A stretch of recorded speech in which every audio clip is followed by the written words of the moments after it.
Hello again, everybody, and happy Friday. Today is the first full stream day in a while. I think Monday was the last one. But yeah, as marketing moves on, I think I'm going to have more and more afternoons off. Not really off of working. Thanks for watching. Oh, whoops. I had it on the wrong screen. David Murray and Hey Hideo and a pretzel. Well, whatever. Thanks for watching, everybody, for that last 1 minute. All right, so what are we doing today? Adam is still prepping for the launch, March 17th. What should I say? The stream schedule may change slightly in the coming weeks as he focuses more on marketing. Yeah, today he'll still be working through his to-do list and GitHub issues. Okay, so yesterday I got back to marketing, and one of the things that I did is I followed up with people from August, which granted probably won't have a lot of return. And then I found some new influencers and I started reaching out to people. I heard back from a couple of them already. One of them already agreed to do something for launch. They're not a big streamer, but anything helps, I think. Then I think I need to get back to content creation. I think I need to do two forms of this. One is like regular videos, and the other is like Skeleseller specific, probably shorts, honestly. How painful is outreach for you? So YouTube outreach has gotten painful. And part of the reason why, I actually just found a page that's kind of interesting. Or well, I guess the page is the Steam page, but the bottom of the page has games that are like this. So like, okay, I hadn't heard of this one, or maybe I had, I don't know, Discounty. So like, okay, we go look at Discounty on YouTube and we try to find out who's covering this. So we search for videos, and then you can get an idea of who's covering it and who you might want to have cover your game by the view count sometimes. So like here, 116K, 19K, these are good. You'd be happy to have a video that does this well. Then you start scrolling down, and usually pretty quickly, maybe not with Discounty, but usually pretty quickly, there are videos with like, okay, these are all pretty high up. Yeah, these are all pretty good. I guess this game's been out for long enough. But yeah, then you start getting into like, okay, 774 views. Anyway, this usually happens much more rapidly. For Discounty, this is a bad example. But then you look at the channel names and you're like, oh, I already have this on my list. I already reached out to this person. Oh, this person's on my list already. Okay. So it's like finding unique channels that you haven't already sought out is difficult. And there are only so many categories you might want to search for. So it might be similar games. It might be demos that people cover. It might be indie games. It might be variety games. But beyond that, it's like you're not going to reach out to someone who does solely horror and action games and be like, hey, you want to play Skeleseller? They're probably not going to cover it on their channel. And if they do, their audience probably isn't going to care about it. So you have to find something that actually matches a category that you have. And there's just no great tool, I'd say, for doing this. I've tried using AI. It hasn't been very good. I've like gone through a ton of videos, a ton of channels. So yeah, on YouTube, I feel like the well is drying up a little bit. So I started on Twitch, and on Twitch, I go to Sully Gnome and search for a game over here. And I started doing this yesterday. So you search for Discounty and you click most watched and then search for English streamers. And then maybe sort by average viewers. And you can see in the last 30 days, okay, these people were at the top. So I opened up like the top 10 channels and I started writing down contact information. But even then, like average viewership, 51, 45, 29. There are echelons of influencers that you find and a hierarchy, let's say. So at the very top are people who have agencies, listed as their email addresses. So these people probably don't even read their own email. You would email them and say something like, hey, I have a game for you to play. And I'm guessing the person responding would say like, how much are you paying? And it's not going to be the person who you're trying to reach. So that's at the very top. Then you have this sort of like a little bit below that is like they have personal emails, but would still want probably like hundreds of dollars to cover your game. And then below that, you get people who are accessible, but may not have a big enough audience. So essentially, I think most streamers who are going to be streaming full time recognize that there's some monetization involved, and that monetization is people's attention, and that you can essentially sell that by saying, hey, we do a sponsorship for the game or some sort of affiliate code or something. So it's a little bit challenging to find people who will actually respond. And I've kind of got some tricks. And maybe it's not really a trick. It's just spending a lot of time and then personalizing messages. Like, I think I'm pretty decent at reading someone's sense of humor before I've even messaged them. So I start writing messages that are like zanier than one would for marketing. And it tends to get a response more often than not. And yeah, but it takes a lot of time. So it's just tough. And like, I want to see success, but I recognize this is like getting the ball rolling on this. X might be a platform to consider. Like Twitter, you mean? Why only list out English speaking streamers? Because in order to reach these people, I need to have some amount of like, I understand what I'm saying when I email them. If they don't speak English at all, it would be kind of hard for me to even communicate the right like nuances. Yeah, I don't think Twitter is all that helpful. I don't know. This is kind of how I feel about every marketing platform. It's like the platform itself doesn't do a whole lot for you. You still need good content on that platform. And that's where reaching out to influencers, it's like, well, they already have an audience. So if your product aligns with their audience, then you don't need to go build up an audience yourself. So like on Blue Sky, I posted, I know this isn't Twitter, but I posted something here. Skeleseller has a launch date. For my post, this did pretty well, 14 likes. That is not a lot of views or anything. So this is not like great engagement. And if I posted something every single day and got 14 likes, it might not even be worth it. And I probably wouldn't get 14 likes. But yeah, it's difficult. I know many streamers who don't label English, but are purely English speaking or double language. So if they're purely English speaking, they definitely should label it as English. I feel like this is another problem that's totally unrelated to this, which is people don't tag their streams correctly. So it's hard to find content that you want to watch. And I say this even as a consumer of Twitch. Like sometimes I want to watch a channel and they don't tag their stream. So I think I'm watching something that, I'll just give a concrete example. I really like watching first playthroughs of games and or like blind playthroughs.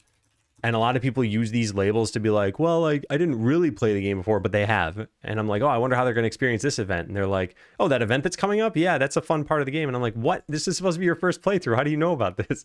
Or like you've never seen the game before. And it turns out they just didn't tag their stream correctly. With that said, part of what I'm trying to do right now, Twitch, I haven't reached out to a lot of streamers. So let's say we've talked to 0% of the streamers. Once we've gotten to talking to whatever, not even all the streamers, but let's say we've talked to 15% of possible streamers, maybe then I'd start branching out. But for now, I can just reach out to people I can definitely talk to. So watching the YouTube video of Kit trying to type on your keyboard and remembered that was how I got here. Maybe he can promote Skeleseller. Yeah, he'll probably help with that too. He's offered. And he's offered to reach out to some of his friends who are streamers. So I will definitely be taking him up on that. In fact, I wonder if I should be doing that somewhat soon. I probably should. Talk to Kit about his streamer friends.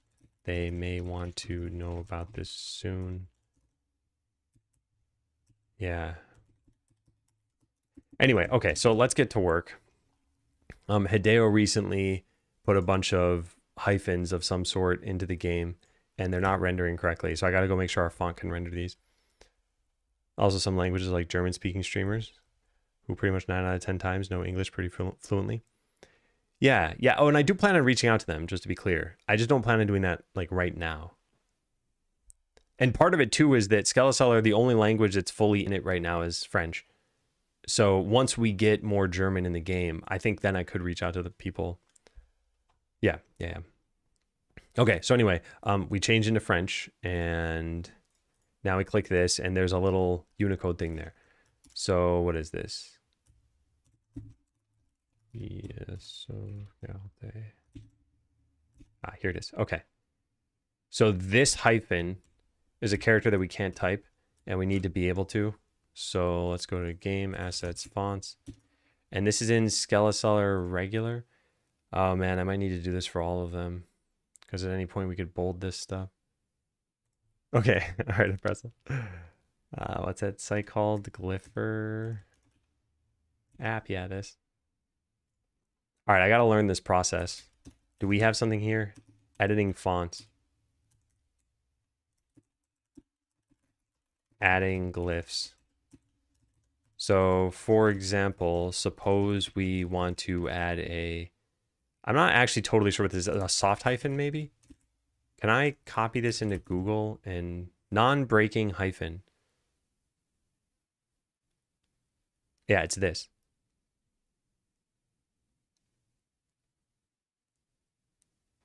How do I guess I'll just call it non-breaking hyphen.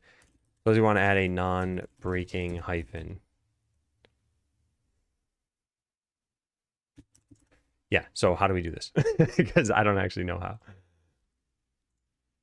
Characters. I need to make a new one of these.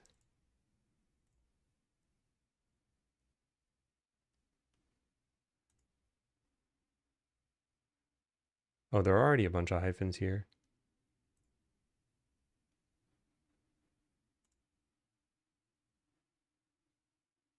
What is this? Non-breaking hyphen. Wait, we have this. Why won't this render? Is this the right Unicode?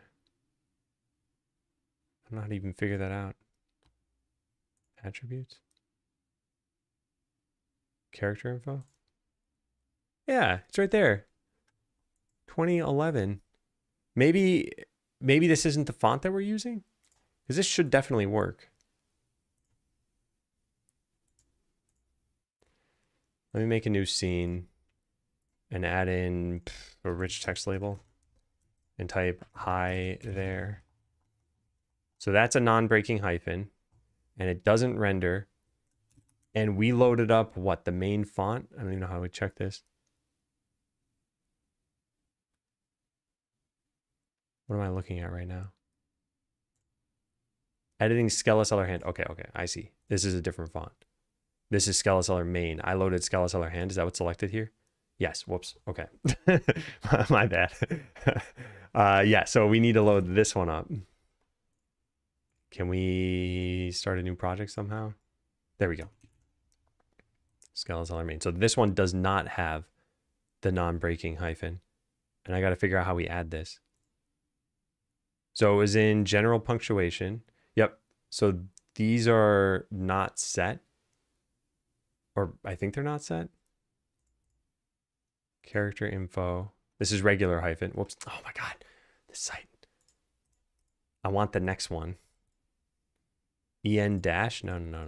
Where's... Hey, Sarah. Where's the one I want?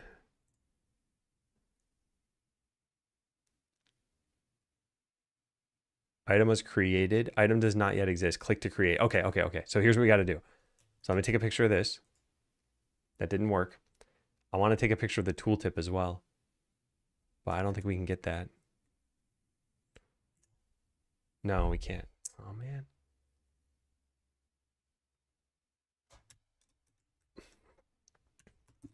Here's what I did. So load the font in Glypher. Click characters.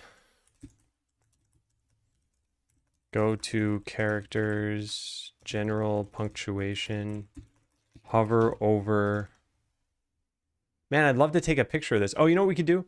We could take a picture of it on YouTube. There. We could take a... Done. Haha. I've outsmarted you, computer. You thought you were smarter than I, but I am smarter than you. Oh, except for I can't put a picture in here.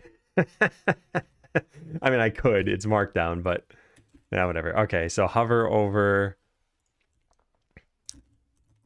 You should see a grayed out. Well, a bunch of grayed out characters.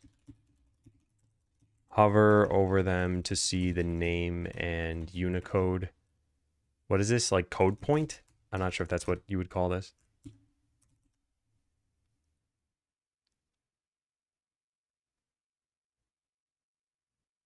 Yeah, I think so.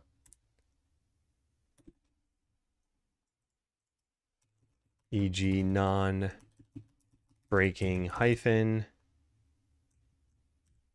glyph OX2011. Click it to create the character. Okay, but what I don't understand is why does this already have some shape in here if it hasn't been created yet? Like, where are these coming from? So I just click this. We're done? No, there's no shape. Oh, to indicate what it would look like? All right, so now I got to draw it. We can just copy it from here, right? How do we do that? It's one of these buttons, probably. Add path. Can I just select it and copy it? I don't think this will work. Oh, nice. It did work. Hey, Phil. Wait to create the character. So I guess click now draw the character. For this specific case, it looks just like a hyphen. So I went to the hyphen, selected everything, pressed Command C, and pasted it into the non-breaking hyphen.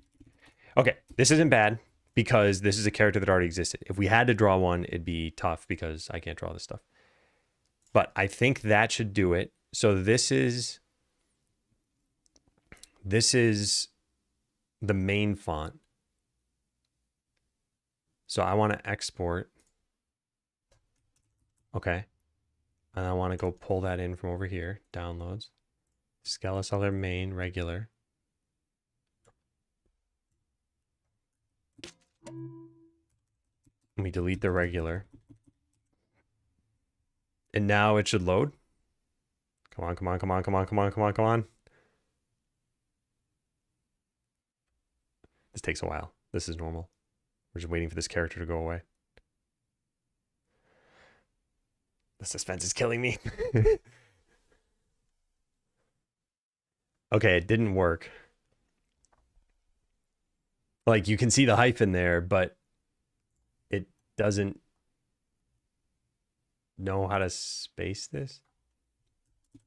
Uh-oh. Hey, Kappa. Long time no see. How you doing?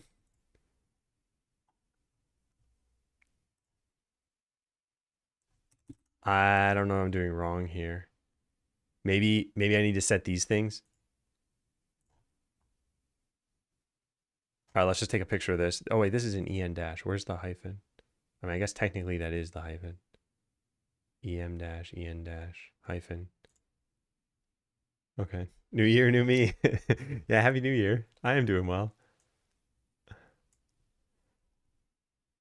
Okay, I'm going to close out of every single one of these we have here. I find this unusable when you have too many of these open. So here's what we see for the EN dash. I want the hyphen or the non-breaking hyphen to match this, I guess. But it should match this already, right? Yeah. There were two things here before. Oh, because I selected this? Oh, okay. So I probably got to do that on the other one too, huh?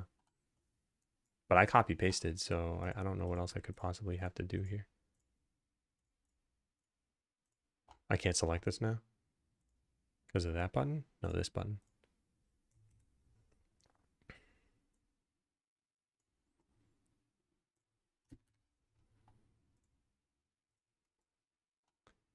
I don't know what I'm doing wrong.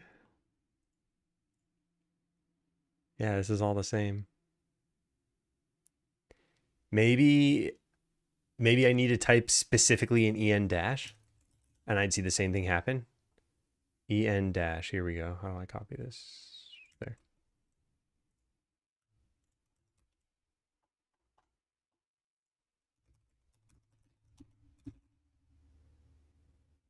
Advanced width is slightly different. Did I miss that? Oh, yeah. But they're off by 10. I don't think that would account for this thing not even appearing. What is this? I mean, we could try setting it to 486. Hey, hard worker. Thank you. I don't think this is what causes this. I'm not sure, though, what causes this.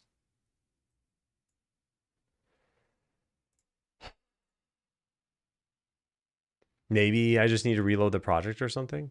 Let me copy paste these.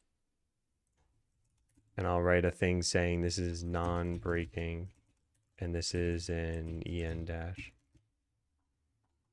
All right, now we'll copy paste everything and I'll reload the whole project just in case, but I'm not super hopeful about this.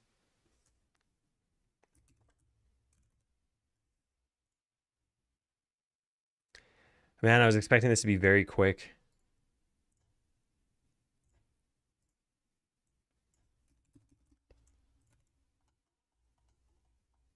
Yeah, you can see it rendering there. It just... And if I put a million of these, it doesn't do anything. Like, it renders correctly. It just doesn't put spaces afterward. And I don't think that's how non-breaking hyphens are supposed to work.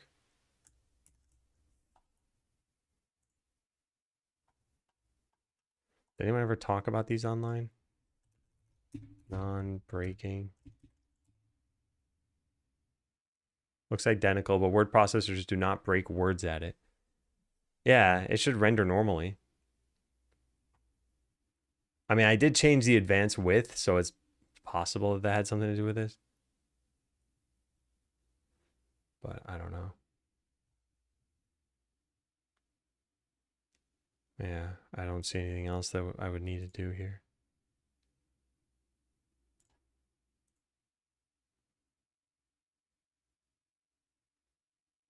What does this do?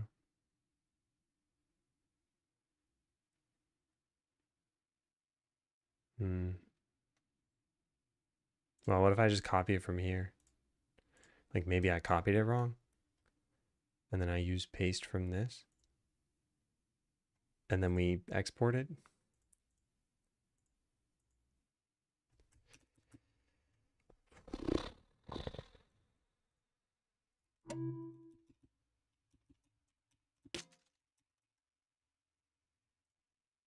If this fixes it, then I don't know which one of those two things it would be, but I'm not hopeful that this is going to fix it.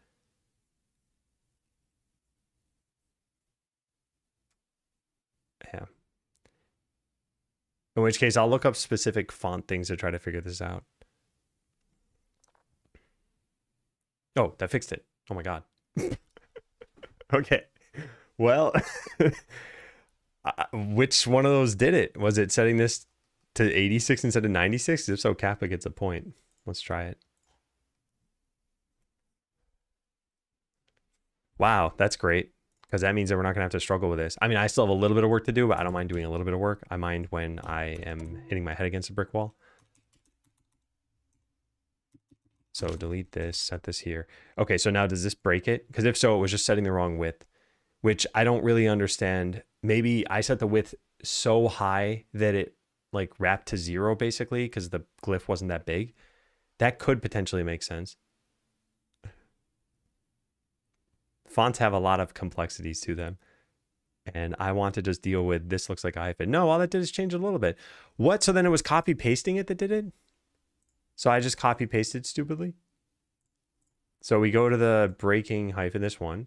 I click this, I hit copy, and then I went back to here. I delete this and paste. And now I export this whole thing. And somehow this is going to be broken now, all because of how I copied it.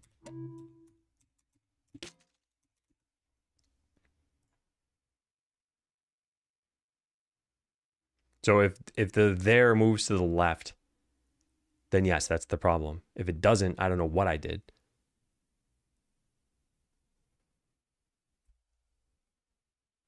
But I also don't understand, even if I copied it that way, all the numbers were exactly the same. It's not broken.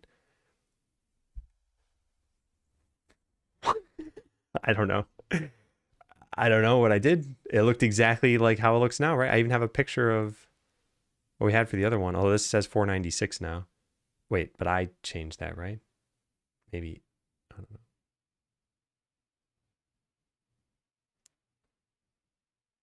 Yeah, I don't know what I did. I don't know how it was broken that one time. All right, so how about this? I'll just say if the new character renders but seemingly doesn't have a width according to Godot, Looks like a copy paste issue. Yeah, but I did the same step I did originally. And it's not broken now. I don't know why. Maybe reloading the project had something to do with it? I don't know. I don't know. Then try these steps again. Or perhaps use the clipboard GUI buttons rather than keyboard shortcuts. Also try reloading the Godot project. One of these things seemingly worked for me, but I couldn't replicate the issue. Yeah, well, all right. I think it's pretty much fixed. So let's set this back to 486 so that it matches with the other one, and then export this. Man, who knows? There. So as long as this looks fine, and this should move this by like the tiniest amount. I think we should see there move to the left very slightly, but it'll be very subtle. I'm trying to watch it. I guess I don't really need to watch that closely if we have the YouTube video. Yeah, it moved very, very slightly. Okay. But this should exactly match now. So if I draw just a straight line from here down to here, and I guess we were aligning the T. Yeah, look at that. So I made it so that just one pixel of the T shows here, and likewise at the bottom, one pixel of the T shows there. Yeah. Didn't even know there was a non-breaking dash. Yeah. Well, now this is working. Okay, so we got to do that for our other font, which I think is just this one. Yeah, so let's go do that. So load this again, drag this over here, and do those exact same steps. So now what I got to do is set this to bold.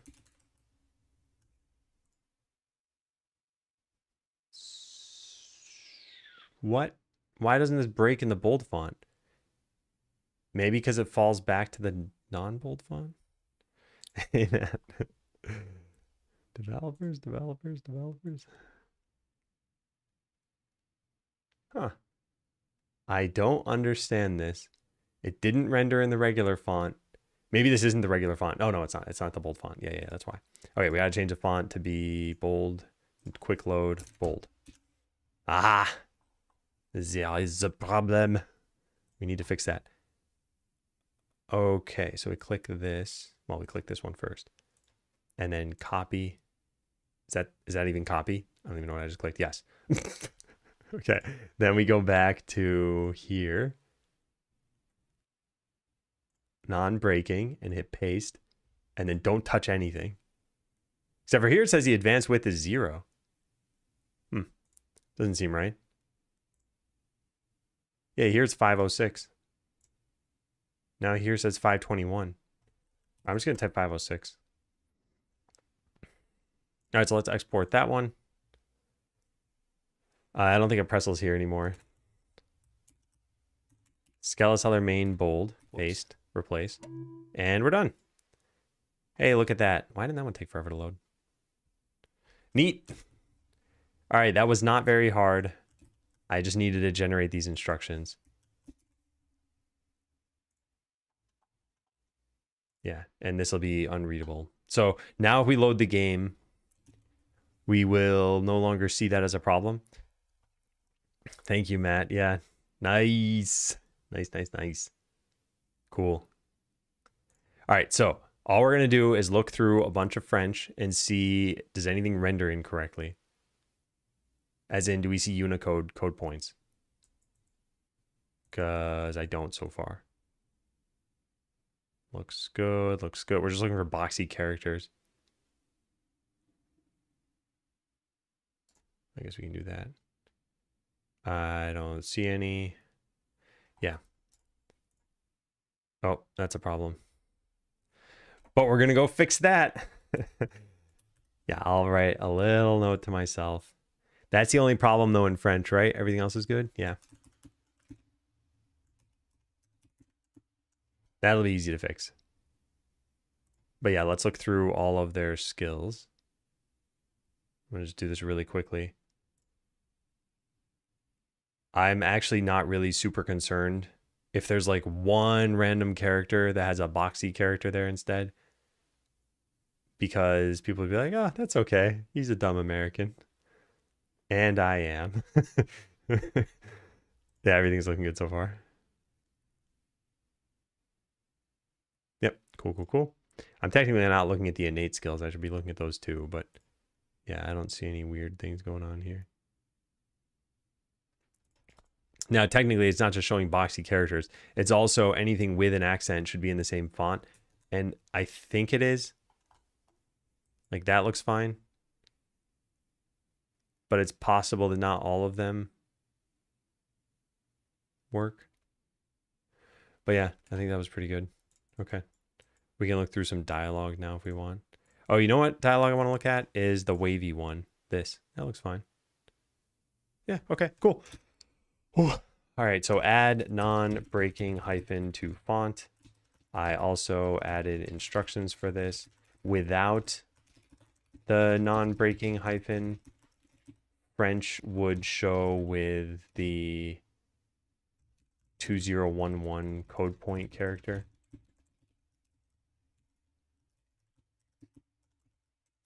Do you outsource the translations or was it AI? So it was AI foundations and then human reviewers. And that information is all, well, not all that information, I guess, but all the translations are here. So French is totally done. German is about 22% done. And Kevin just started working on Spanish again. And I've got some people for Italian and Portuguese, but they're probably busy with other stuff. So I think we're going to ditch Chinese, Japanese, and Korean because I just don't have any volunteers for that. And I think it'd be a lot to find them at this point. Hey, Flair.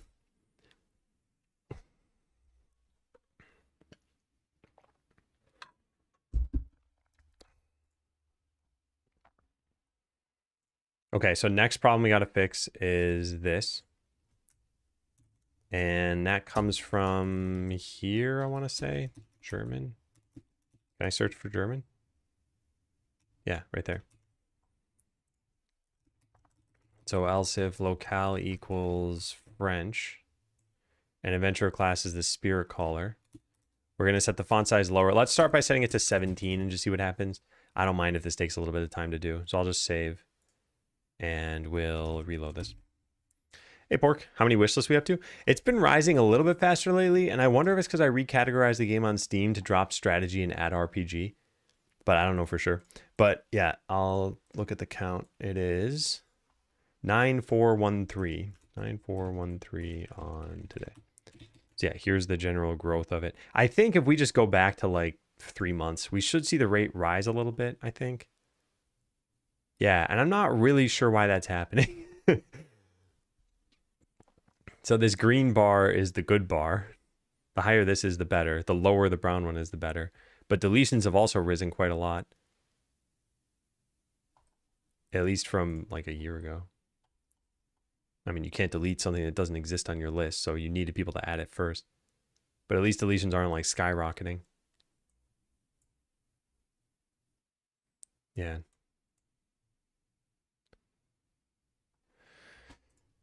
Okay.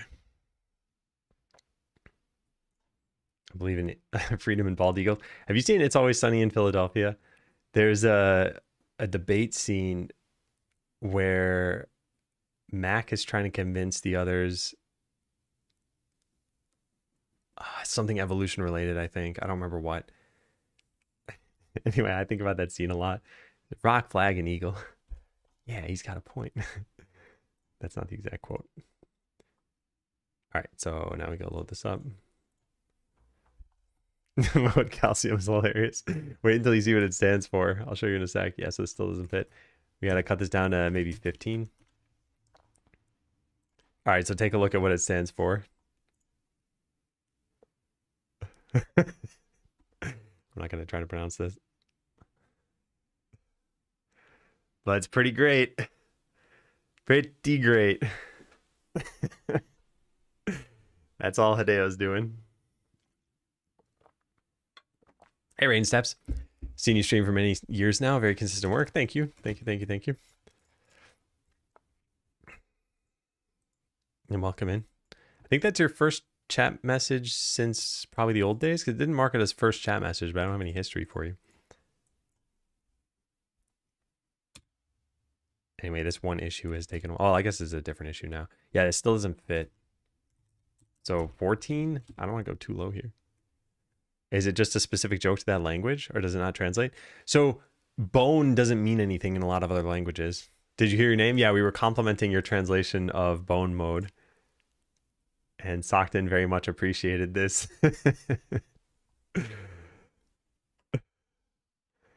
So yeah, there is a German version of this. I don't know how clever it is, but if I search for bone mode and we click German.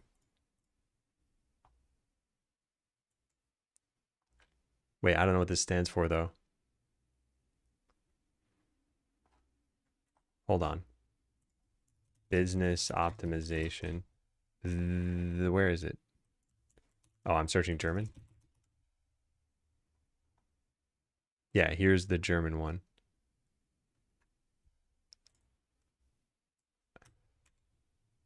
So I don't know what this means.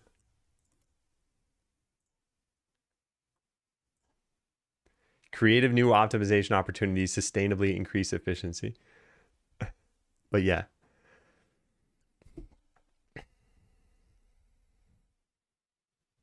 Hey Rex, I'd stay away from the word bone. It's basically a kid's game about skeletons, so you can't avoid the word bone. And I don't think the other connotation is gonna matter for this game. Now, if we were making a mature game that's supposed to be taken seriously, yeah, we might want to avoid it. But yeah. Anyway, it's not a big deal. Not gonna change that for English. All right, so this still doesn't fit. Stupid long French words.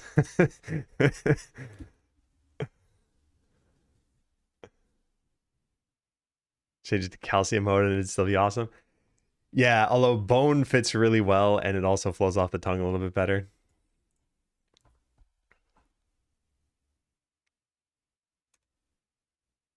Is this even doing anything? What am I doing right now? I don't think this is changing. Like, I don't see the font size changing, but I don't know how it's possible. I changed to English and then back to French. Like, maybe this isn't being set correctly. Ah, drat. Okay. So on translation changed, it does get called in ready, but maybe at this point it's not actually set correctly. So I need to do it in init. That might actually work now. In which case, yeah, we gotta change this. Feels kind of wrong to adjust the font size on, yeah, localization. Yeah, I do agree it's not the best, but this is one of the only space constrained places in the game. So I just hard coded it here. Yeah, so now it worked. Okay, so that fixed the bug, but then now we need to find the right font size. So let's set it back up to 15 and see if that works.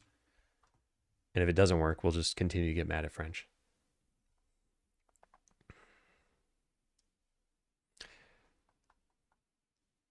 All right.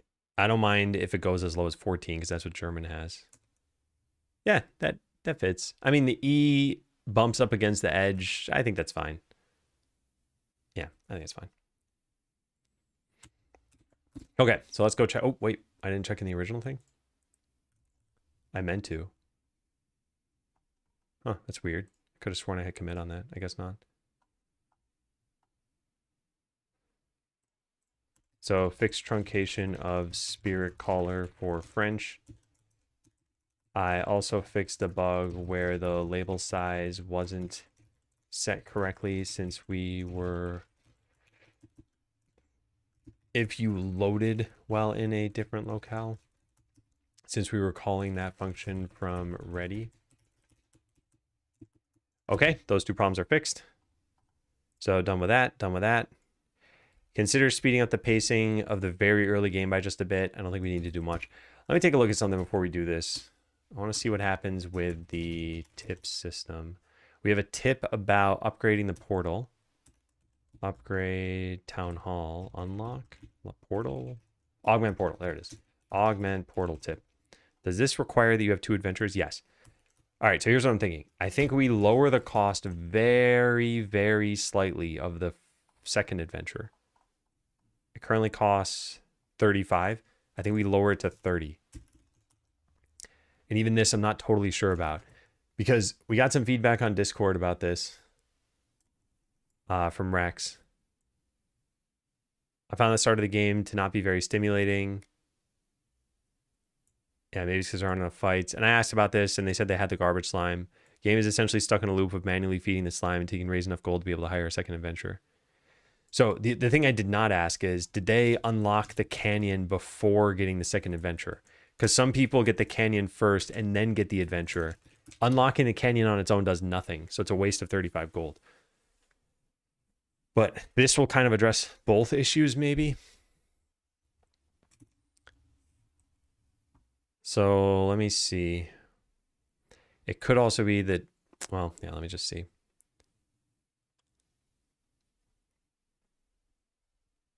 Oh, wait, so that you're this Rex. This is you. We played it yesterday, but cannot recall. Wait. Replayed it.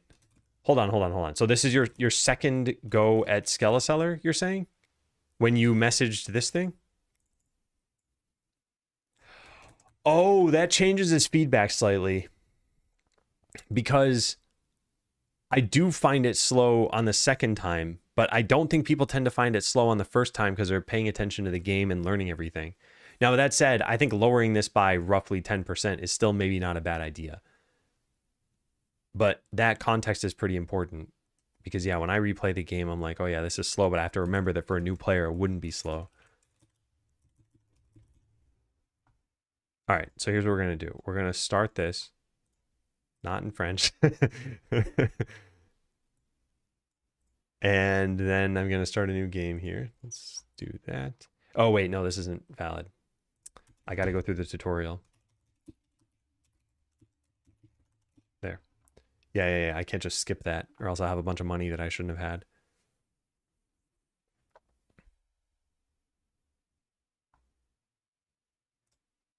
All right, so new game, start. I'm going to skip the cutscene. That part doesn't matter. All right, so build this stuff. I'm going to purposely go through this pretty quickly. Bale map.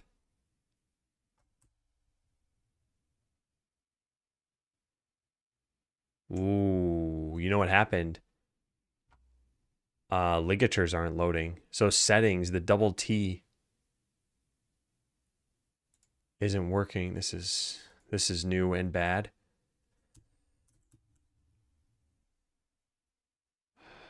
I can say something that might hurt, but I feel like it would help, but I really don't want to say something that can be hurtful. No, that's fine. You can tell me. This is the most hurtful thing that has happened. Oh, this is really bad. All right, it works there. Oh, man. What happened? This should be impossible.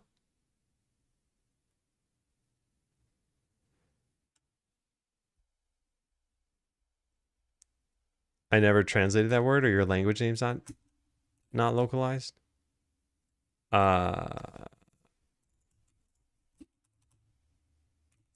They're localized or just hard coded because they don't ever need to change. Hey, Cheese, welcome in. And thanks. I'm leaning more and more toward a publisher for localization. Yeah. Or just finding localizers and hiring out the individual languages. I'd probably do that in the future. Oh, man, I'm really concerned about this because I should not have even needed to change anything. Maybe we can just re-import the font. I don't know if that's going to do anything. Skeleseller main. Although it re-imports every time you run this, right?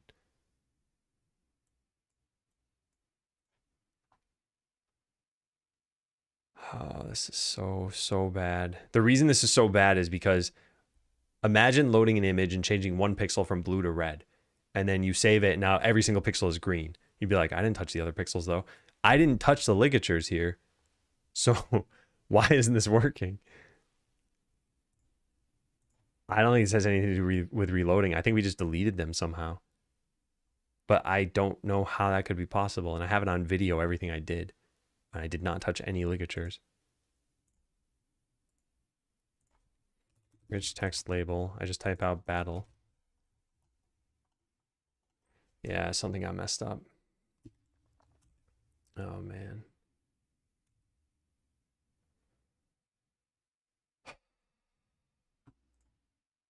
But it didn't break for bold.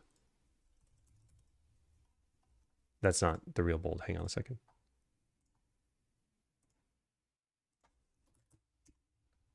Yeah, it didn't break for bold for some reason. So we got to go load up. Oh, this is so bad. It's so bad.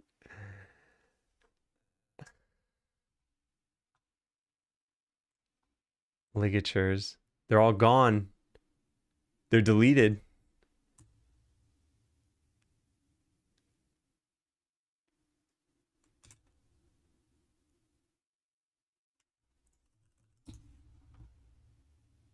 I don't know what to do. I don't know what happened. Like, I can probably fix this, but I shouldn't have to do anything here. How do we download this? There we go, download. All right, so I want to try loading this. This one should have the ligatures. In fact, should have it. It has to have the ligatures. Otherwise, we're in massive trouble here. It says 408 characters when I try to load this. And we should see ligatures show up or something. No, we don't. Yeah, ligatures. Here they all are. We only have 3 anyway. But somehow these got deleted from the other one. First played this game about 5 months ago. Back when the demo had a challenge mode of some sort. The demo never had a challenge mode. You might be thinking of the repeat boss battles. Yeah, that was in the demo. But as far as bone mode goes, that wasn't there. Unless I gave you a playtest key. I don't know if I did. Anyway, I wasn't hooked on the game loop enough to want to continue. Left the feedback based on that experience. When he asked about the slime, I replayed it. And the second time round, it was way more fun. But the star was still a bit limited. No, I don't take any of this as hurtful, by the way. But when you asked about the slime, I replayed it.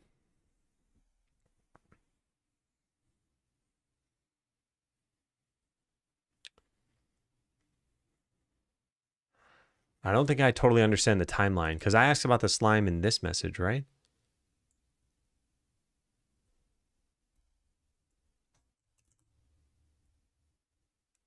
But that would have been your third time if you replayed it.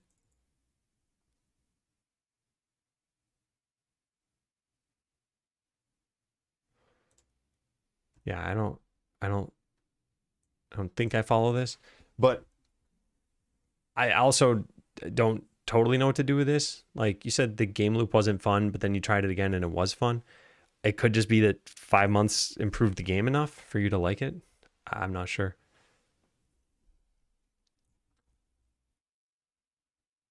Okay, so what are we doing here? I guess we're recreating. Oh God, I just don't get how this happened.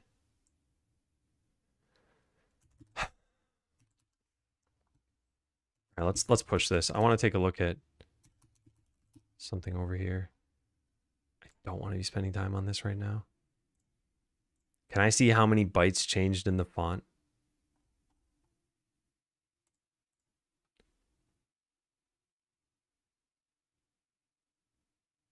Is it loading? Yeah, it's loading.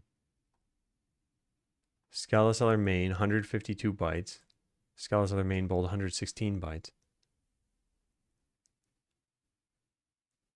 Huh. If it were the other way around, I would have been like, oh, maybe we removed something. But the main one got more bytes in it and somehow doesn't have ligatures. But we didn't delete ligatures from the bold one. Oh, man.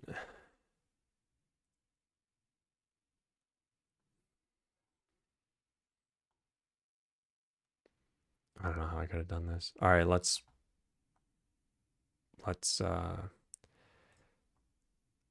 just work with this font, I guess. We have the ligatures in here, so I'll just click characters and general punctuation. And we click this and copy. What did that say at the top? There's not enough space to something? Does that show every time I click something? Because I don't remember seeing that a long time ago. And I don't even see it now anymore. We probably just need to like clear the cache on the site. Maybe somehow ligatures didn't save as a result of that. Let me just go look at site storage here. storage. 0 bytes used. What?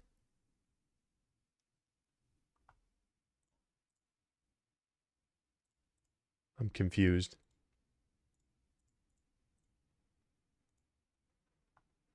Huh. All right, well, let's just load it in an incognito window. Can't possibly complain about it there, can it? So take this font.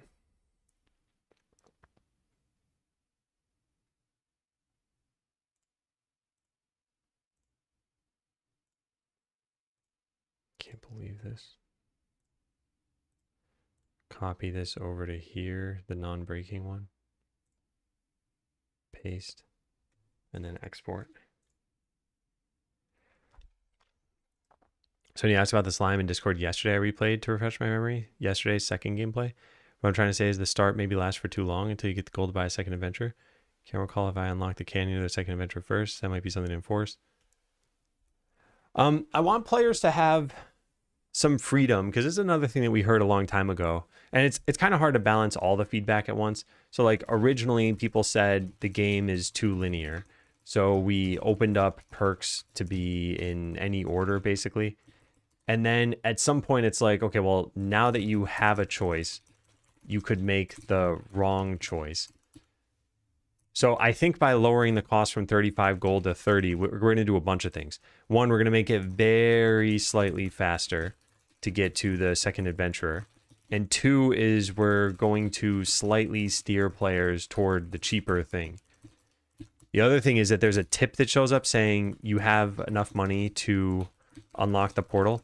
That only happens when you have the second adventurer. So if you don't see the unlock button, nothing's going to tell you about it in the game until you've already done the sort of the right actions. But the reason I don't want to stop you from unlocking the canyon first is because you might be like, oh, I needed a certain number of adventures to do that. Like, and you don't. And also it teaches you something. If you go to the canyon and you're like, oh, this is too difficult now. You'd be like, oh, so sometimes there are battles that I can't win. So I still think it's worth keeping things how it is right now. And the problem is if people play it and then they get frustrated by any action that they take and they're like, all right, I'm done playing this game forever now. But it's really the difference of like a minute or so. I recognize that those minutes at the beginning of the game are probably more important than minutes toward the end of the game. All right, so we have this downloaded, I think.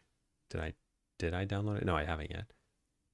All right, so let's put this in downloads. Scalaseller main.otf. Replace. All right, so there it is. We put this into fonts and we just call it a day. Replace. So what does it think changed here?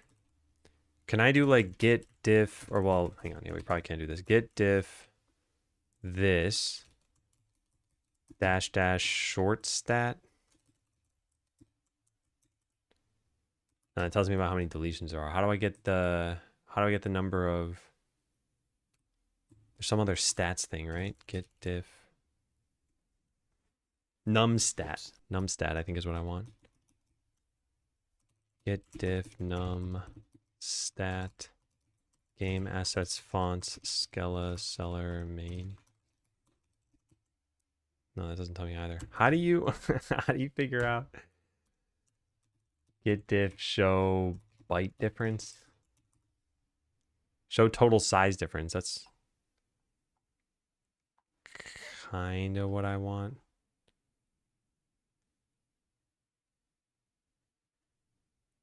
Yeah, whatever. We'll just do it after we've committed, I guess. All right, so does this work? This is rendering in bold right now. So when I take out the bold, it should still render the ligature.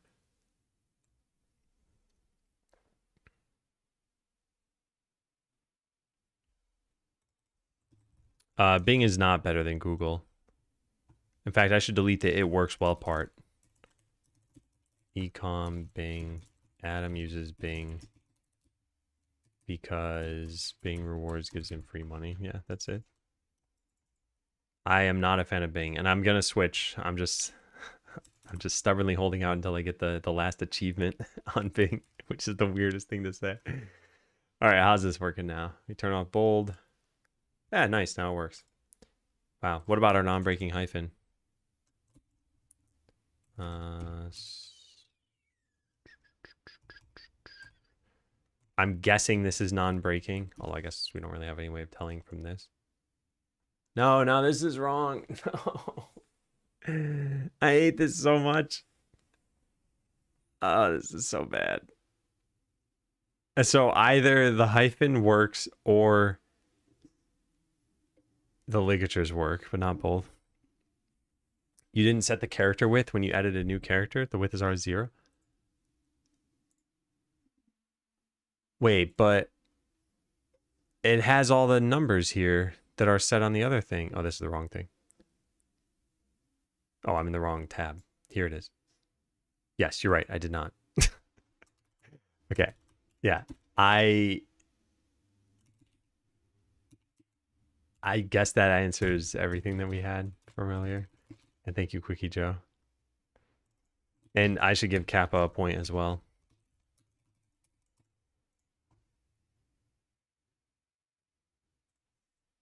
Then it's probably because you forgot to set an advanced width in Glypher.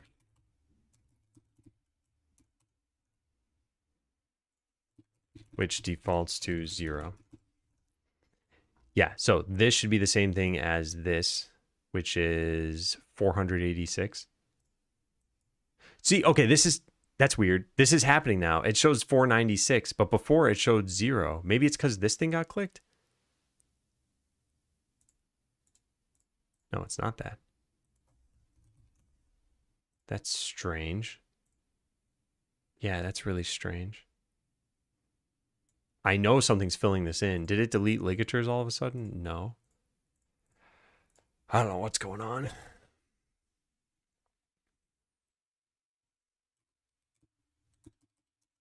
Yeah.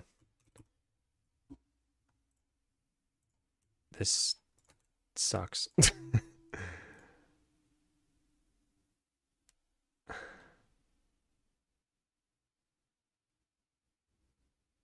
And I still don't totally understand this part either. Why does this take so long for the regular font, but for the bold font, it doesn't take really any time at all? What's different about the two?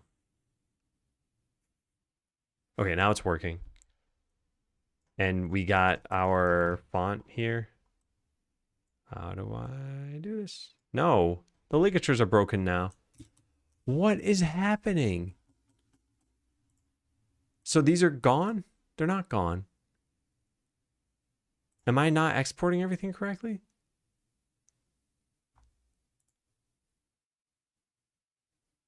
It just doesn't make any sense. Maybe non-breaking hyphens somehow affect ligatures? But that doesn't make any sense either. I bet if I load this font up again, let's load this in Firefox this time.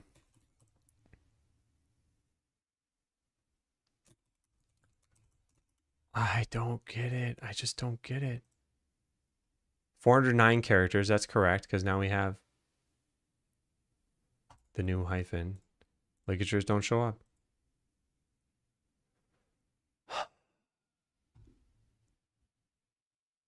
All right, is this just a bug in Glypher right now?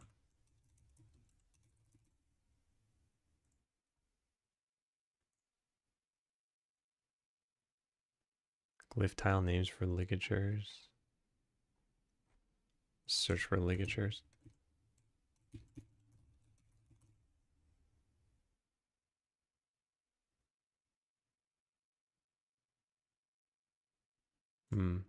I don't see anything here. Ligature bugs. Export. Windows will not consider the font format valid. Fixed. Ligature bugs. What am I doing? What am I doing? What else can we even customize here? There's nothing.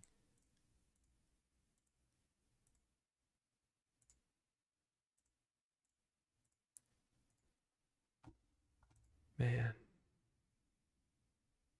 I don't know what to do.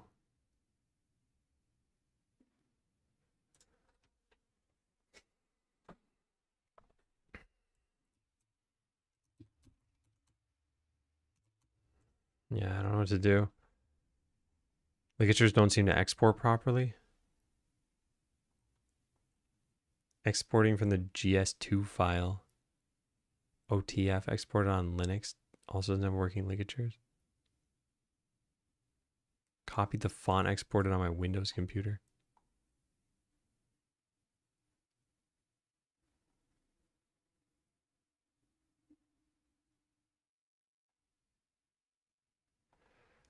Try editing it. I don't know why they wouldn't work though. Yeah, I don't know why either. I think this is a bug in this Glypher Studio thing.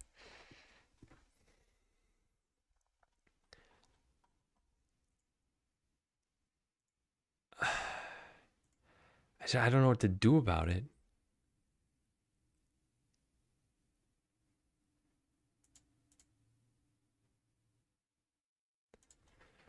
Hey, Rusty Packet, use Inkscape.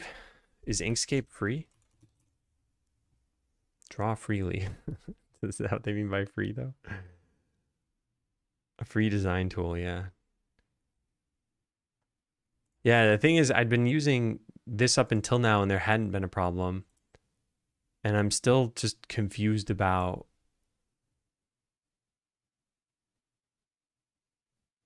what's happening exactly.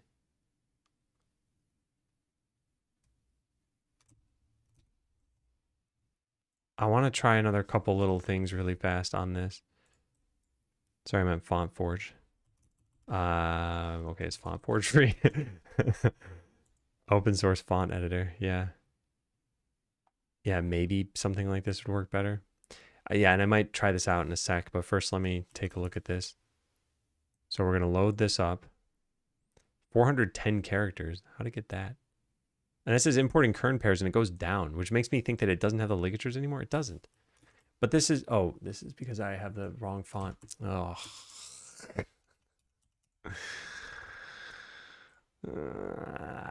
I already say, okay, so this is with ligatures. Yeah. So we want to load this one in. So it says 408 characters. And then once it's done, it says kern pairs and it says 405 because I guess there's nothing specific to the ligatures there. And if I just export this and do nothing else, what happens here? Because it doesn't look like it's exporting the ligatures. So, all right, there we go. Now I load this up in a new tab. And we go paste in our new save file thing that we have. This should have ligatures. Because I didn't do anything here. This would tell us if just exporting causes a problem. It doesn't. So the problem is caused once I add in a new character. Go to general punctuation, click this, copy, go over to here, click this, paste. The advanced width is set on this, but it should be 486 anyway. And then we export this. Maybe the problem is if you have this in the background and that this had nothing to do with a Glypher, well, it could be kind of a Glypher problem, but yeah, like it doesn't export if you don't have focus on the tab. Okay, now we go back over to here and we try loading this. And we either see everything working or we see the ligatures are gone. Ligatures are there. Does the font work? Because yeah, maybe that was the problem. You just need to have focus on this thing the whole time. Hey, Franken.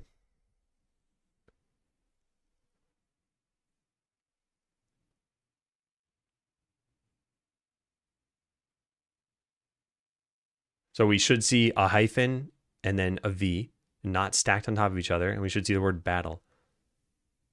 Perfect. Wow, look at that. Okay, I think that was the problem then. Maybe when I edited the word or the bold font earlier, maybe I just naturally happened to do this. Where do we get to the bold font? No, this is after. This is too late. Is this the bold one? Yes, this was. Okay, so go back in time.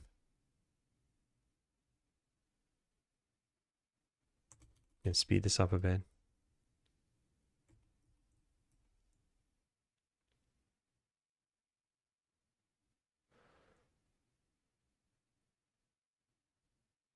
And we had that working.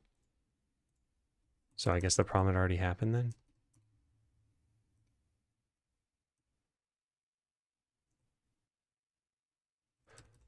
Yeah, I had already exported everything then. Is this the bold one? I just want to see, did I stay on this page? Oh my God, I did. Look at that. Yeah, I think that's the problem. Oh, oh my God. All right, we should test this. But, and then I should also probably file a bug. Glypher that ligatures don't seem to export if you have the tab in the background as you export. Bought a drone. It's a second-hand one. That thing is advanced. Yeah, I've only used like a non-advanced drone. You had to manually control pretty much everything. I think the only advanced feature it might have had is like it can stay level, but it didn't have like a move forward or do some sort of pathing or something. Yeah, drones are crazy. Okay, so how do we test this? We have the working file. This is completely working. Use this one after testing. All right, but I want to try exporting this and then just switching away from the tab. Did it work? Didn't seem to work. No, you need to have the tab showing for long enough. Like you can see it's doing stuff up there, but only when I go to the tab. So then it says export complete and it generated one exactly the same size. So probably this isn't exactly the problem here. 53296. 53376. No, that did cause it. Now the ligatures are gone, I bet. Wow, what a crazy issue. What a crazy thing. I bet it deleted more than just that. Yeah, the ligatures are gone. Wow. Okay, and then again, just to be super clear here, if I just hit export and I just stay on this page the whole time, now it's going to be the larger file size. It generated 7. 7 has 53296. And this is the good one. No, 53376. Something else is wrong here. Maybe because, no, I don't know why. Then maybe there's just some random bug. Because I can't reproduce this.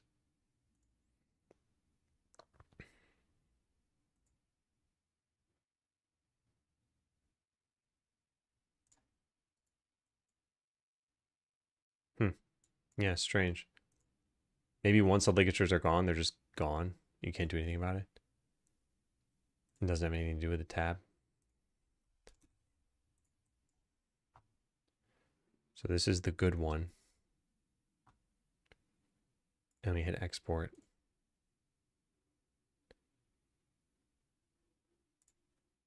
The file size get bigger somehow? It did?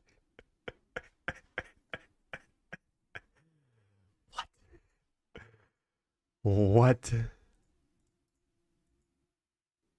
Yeah, it got 24 bytes bigger. Although maybe that has to do with some like alignment thing or some padding that they use. Because presumably it'll work if we load it up.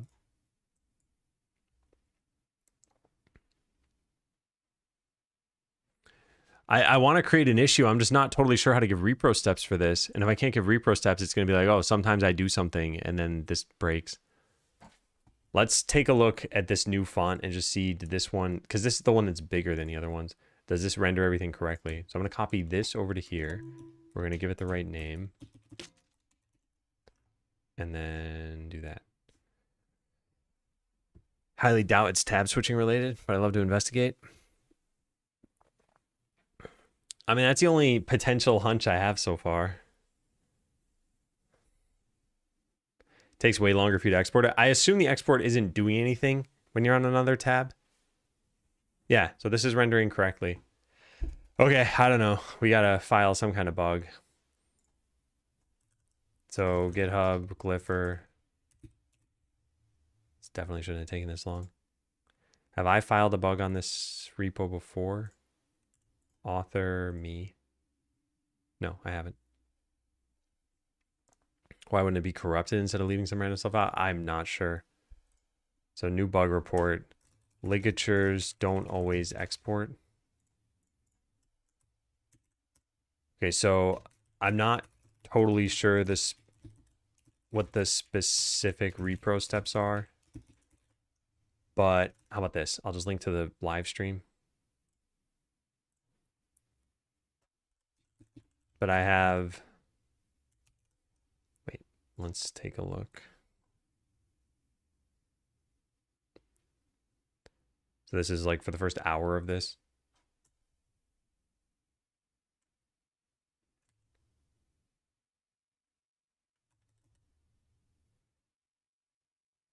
Yeah, but I was live streaming at the time and have a video record of everything I did.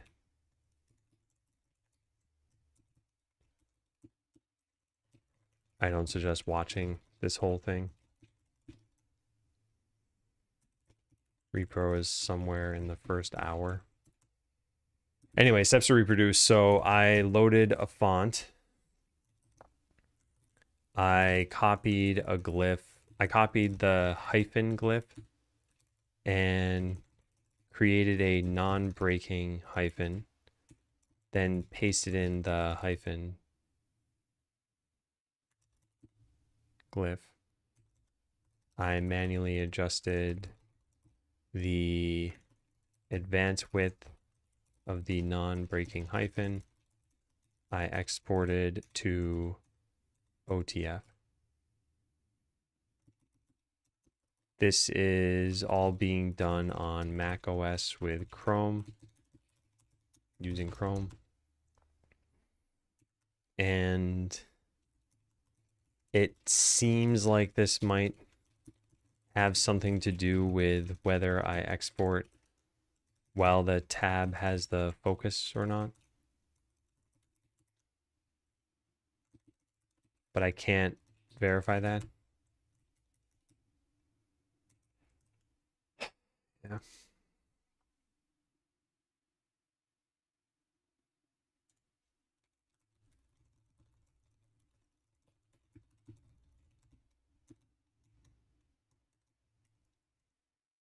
I loaded a .otf font by dragging it onto Glypher. Copied the hyphen glyph, created a non-breaking hyphen, then pasted in the hyphen glyph. The advanced width exported to OTF. And now Mac OS using Chrome. Seems like this might have something to do with whether I export while the Chrome tab has a focus or not, but I can't verify that. If I stay on the Chrome tab the entire time, it seems to work. Also mention the size by the file difference. I think the decrease in file size is caused by removing ligatures. The increase might have just been something coincidental that I don't want to muddy this bug by adding. But I do want to try this all from scratch one more time and just see what happens. So if we take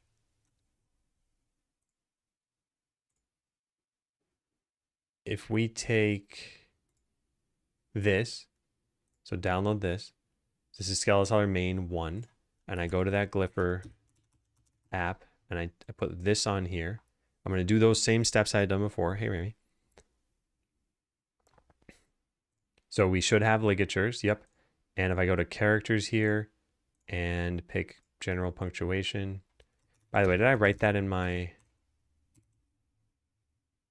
Yeah. Okay, so now I click that, copy, there, paste, set the advanced width to 486. And now I just export this.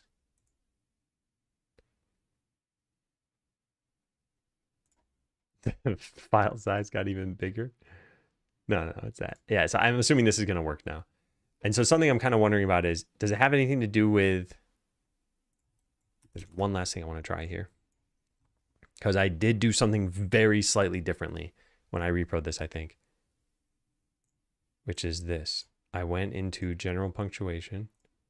then I clicked this, and then I clicked next item, and then copied it, and did previous item, and pasted. Does that have any bearing on this? Now I export that. No, I think this worked. So I think it's just whether or not the tab has the focus.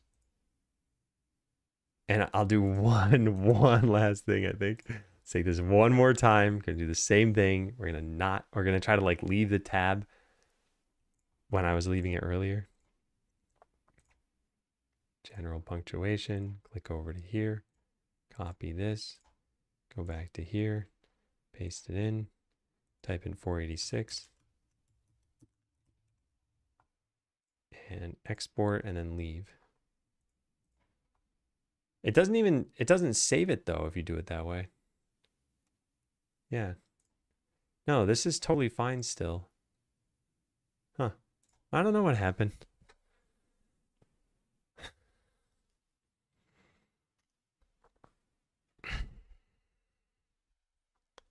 Yeah, I don't know what happened.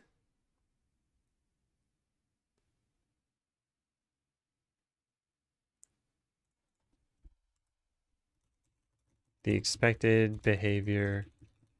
Well, I'll write it down here. Expected result.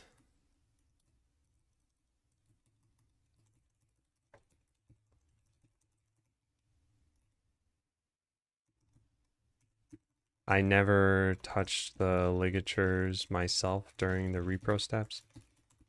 So expected result, the font, the exported font, oh man, has both the non-breaking hyphen and any ligatures that already existed.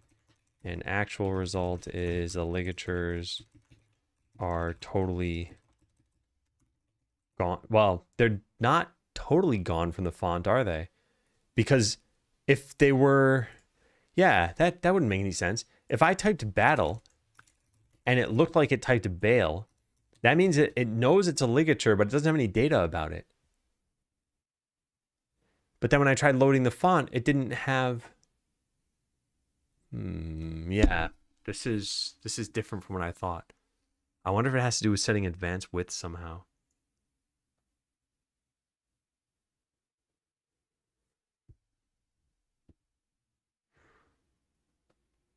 Yeah. Because there's nothing special about ligatures. They're just, you have to type in what the bigram is. So TT happens to be a ligature that combines them, but it just as well could have been like QU, and they like share the bar of the Q and form some like funny looking letter out of that. The only way that you know it's a ligature is because it shows up in the font file. Here. So for this to show up wrong meant it has to be in the font file. It just doesn't have, it doesn't render.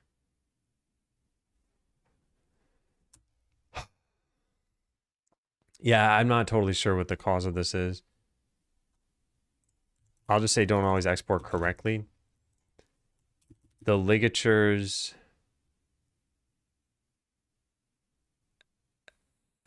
some part of the ligature data gets deleted. I had a ligature for TT, and when I try rendering battle, it renders as bail. This suggests to me that the ligature still has some data, but doesn't know how to render a glyph. However, upon loading the exported font file again, no ligatures show up in Glypher. Although, wait, whoa, hold on. If we really want to, I hate what I'm doing. I hate it so much. I just didn't want to spend any time on this. But we have one of these that was broken. If I can find a broken one again, I guess we can just search by file size. If it says 296, yeah, this should be broken. So if I put this over here, there's one last thing I want to test here. So this should be broken. We should see the word bail print out. The thing I want to test is if we load this into Glypher and then re-export it, The file size should get even smaller, I think. Because if it doesn't know about ligatures, it won't try exporting. This is broken in the wrong way. I want the one that's broken because of the ligatures. I copied either, but I think I had a number at the end. One of these is wrong. This one maybe? I don't know. I thought I already tried this. Yeah.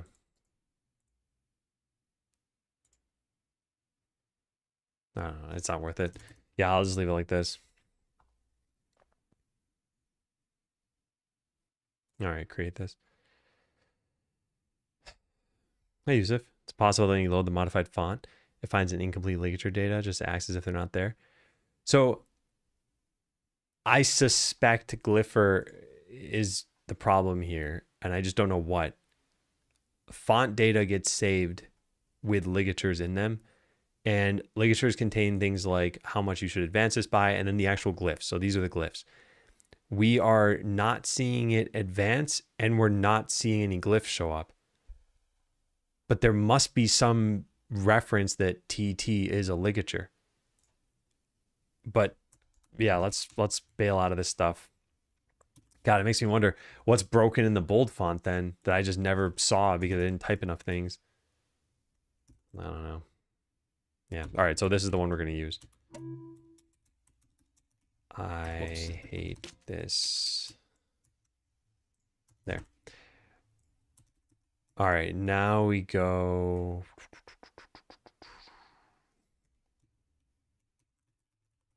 Ligatures cease to render correctly. Here's the bug. File then issue on this. Pretending they don't exist. Yeah, I see what you mean. Yeah, that's possible. All right, so this is rendering fine. What if we remove bold? Still renders fine. Also, we should test the other two, right? FT. And what's the final ligature? FF.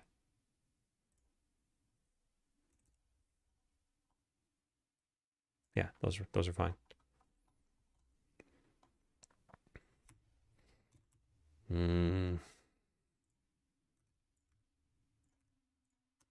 Fix font problems. Ligatures were missing from the exported font from before. I think this is a Glypher problem. So I filed an issue and wrote some notes on it.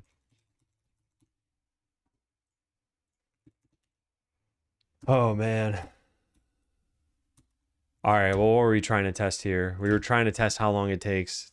I started that 40 minutes ago. We have 74 days until launch. That counts weekends. Can't be spending time on this stuff. All right, it's a new game. Start the timer.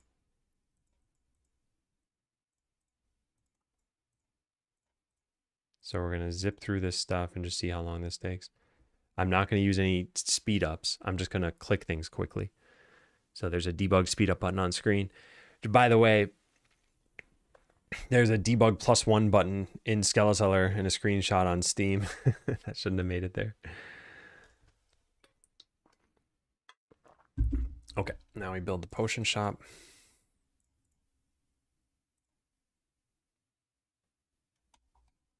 I mean, if we're going to be playing this, let's at least do this. I shouldn't have this there. Summon garbage slime sign. So here's what we're going to do. We're going to save load. And then we are going to actually do this because this is not me really speeding it up. I'm not going to explain that. Yeah, the alignment looked a little bit off. I don't think it'll be bad in the game. And I'm not really too concerned anyway. Oh, whoops, I shouldn't have done that. All right, we should grant ourselves a little bit of bonus speed here because the customers also were no longer in town when I reloaded. So now hiring the next adventurer costs 30. Yeah, so now we can do this. Now we can start getting some gold. And some players do get perks here too. Like they might get this, they might get some town hall perks. Well, they're almost definitely gonna get the town hall perks. All right, we have the new building sound. I forgot about that. Go, customers, go. So it's been almost 2 minutes.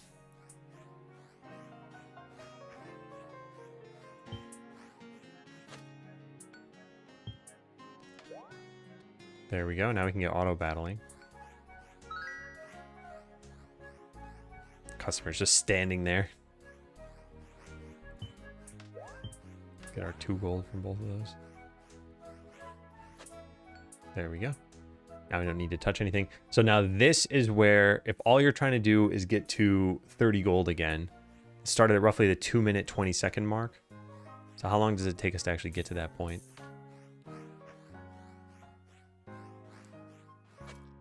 Part of it depends on how many potions you get from battle. Because it's anywhere from 1 to 3. But on average, players should take probably about 1.5 minutes, maybe. So now that customer's leaving town. So for a decent amount of time, we're not going to have potion sales from that anymore. It's been 30 seconds so far. And I need 11 more gold. Now I need 8 more gold. And this person's probably going to go by. And that customer will be back pretty soon anyway. Yep, there we go. There's another one. Now I just need 2 gold. And whoops, there.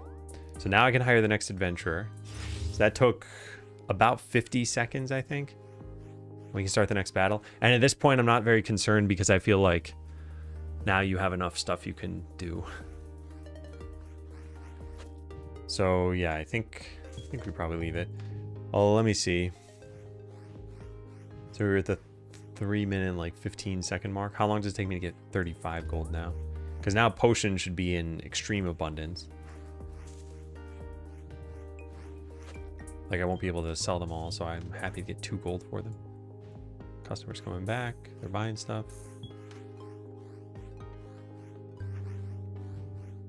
It's been 40 seconds. And we're halfway there. Come on, come on.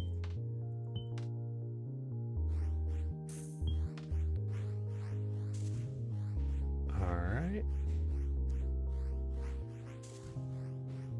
So it's been 1 minute. And we're about to get enough gold.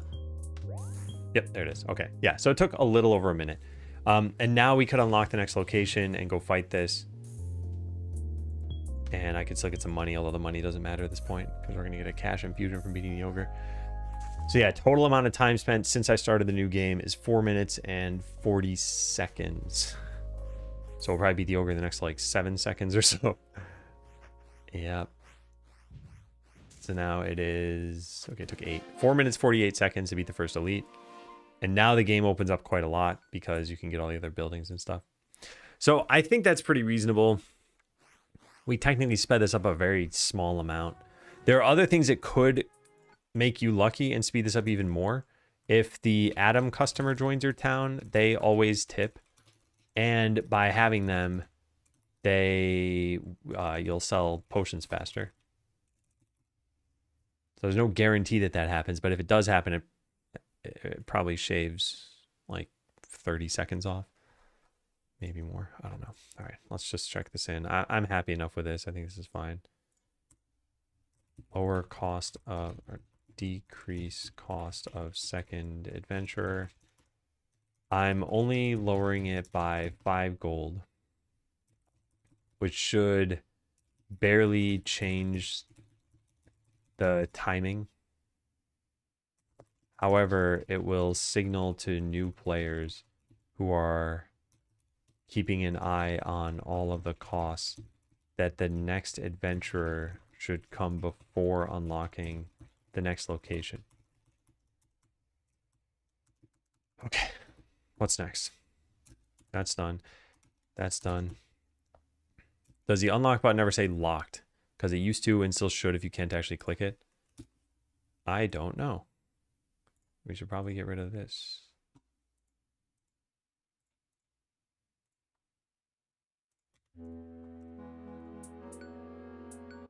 Probably should have hit continue game. Yeah, it doesn't really matter. Alright, I can't do this.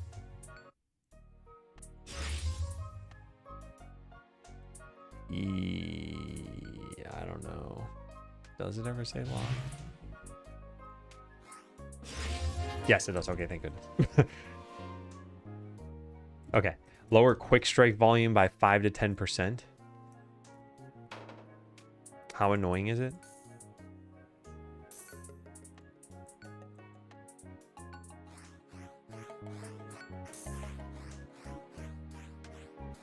Sounds fine. Yeah, I think it sounds fine. I did say to lower it a bit, but I don't know if it's needed. We go look at all sound data. I didn't already do this, did I? Quick strike. Here it is. Flame.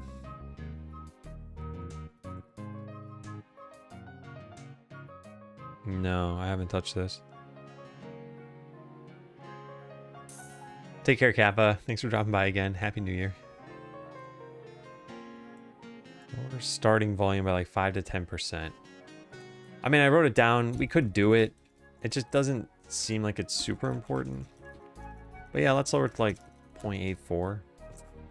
I'm not even gonna notice this. I'm not even gonna test this. Lower quick strike volume slightly. I had a note from a couple of months ago that I wanted to do this. I don't find it that bad to begin with.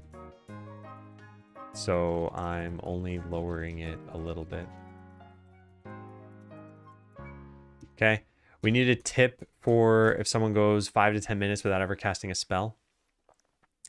I'm not actually certain we do.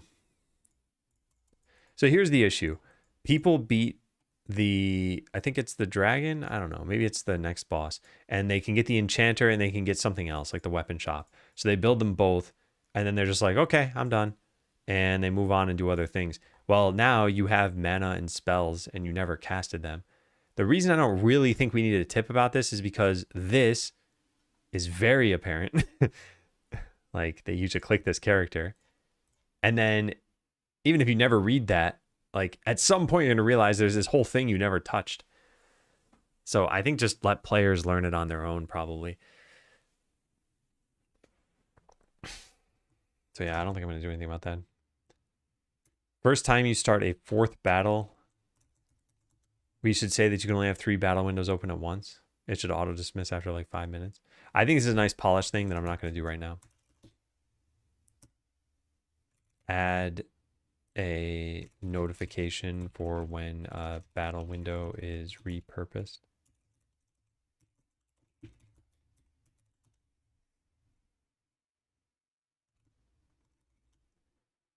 Yeah, it could be a tip or it could just be a notification. If it's a tip, it should auto dismiss. Yeah. Yeah, this is, we have a polish thing. That's fine. Okay, when auto dismissing a tip because you acted on it, it should probably go away faster than it does. The people who notice the tip at the last second would decrease, which would be fine since they've acted on it. All right, here's what this is about. And I'm still a little torn on this.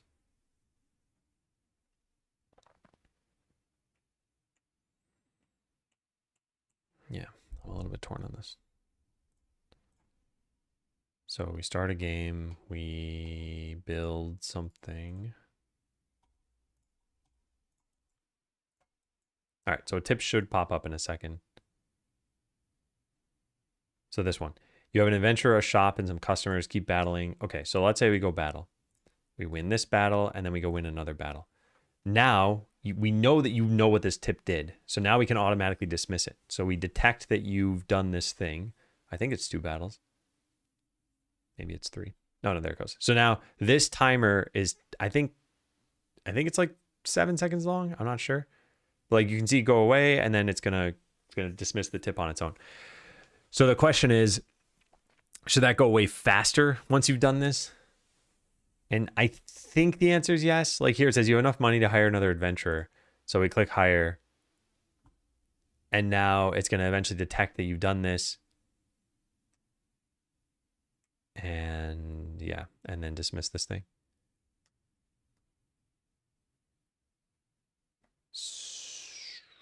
Yeah. It's going to say the same thing for leveling up pretty soon. Yeah, you have enough money to build a town hall. So we build it. It eventually detects it and closes it.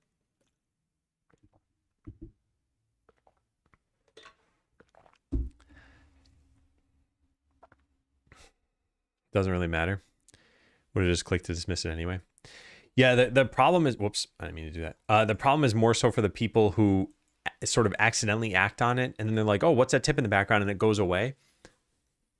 I think that's more what I'm concerned of. So like this, it says you have enough wisdom sludge to level up. So I go level up, and I'm like, I'm looking over here now, and I'm doing something. My attention is still over here. I'm like, what are all these shiny buttons? And then I get back to here, and I'm like, oh, look, a tip. But before I can read the tip, it goes away because it was the thing that I just acted on. Anyway, yeah, I don't think we should do anything about this. So fine. Maybe extend the item collision box by like a pixel. That way makes it easier to drag from the warehouse. Let's go take a look at that. So I think these sorts of things like sound interesting,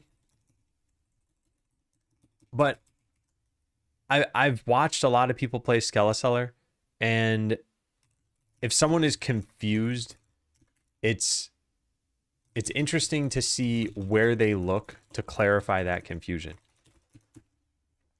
So as an example here, there are some people who are like, oh, the sound is too loud. What I would expect if anyone says this is to go into the settings menu and like find sound settings. But some people just comment on it and then do nothing about it. This is just an example, right? So now imagine if they're like, oh, how does tipping work? Like a lot of people just say, I don't know how it works, but then they don't try to fix that and find out somehow. So in some games, you could press escape and find like a compendium or an encyclopedia or something or some help menu. The people don't even do that. They're just like, oh, I don't know how this works. And then they just move on.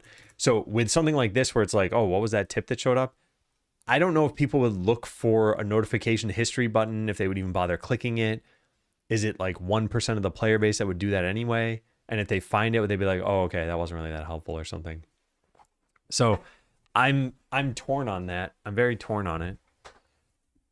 Because we need to devote some UI somewhere to, hey, you just got a tip. So we need like a tip history button.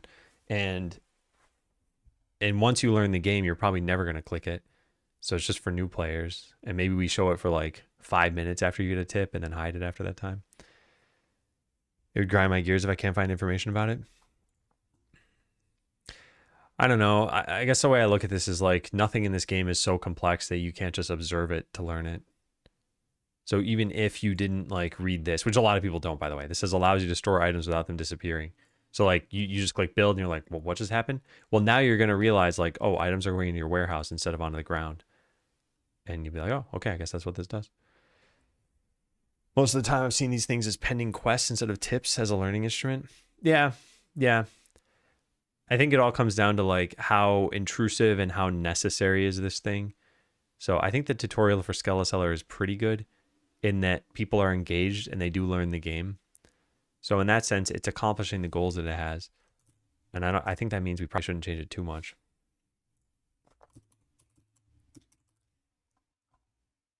All right, so I said we should maybe extend these by like a pixel. If I just say visible collision shapes and we run this. Because this is at least a very easy issue to solve. Okay, so now we do that and save. So we can click. Wait, what? Why can we click there? I don't understand that. I'm not clicking a blue shape. If I click the blue area, it works.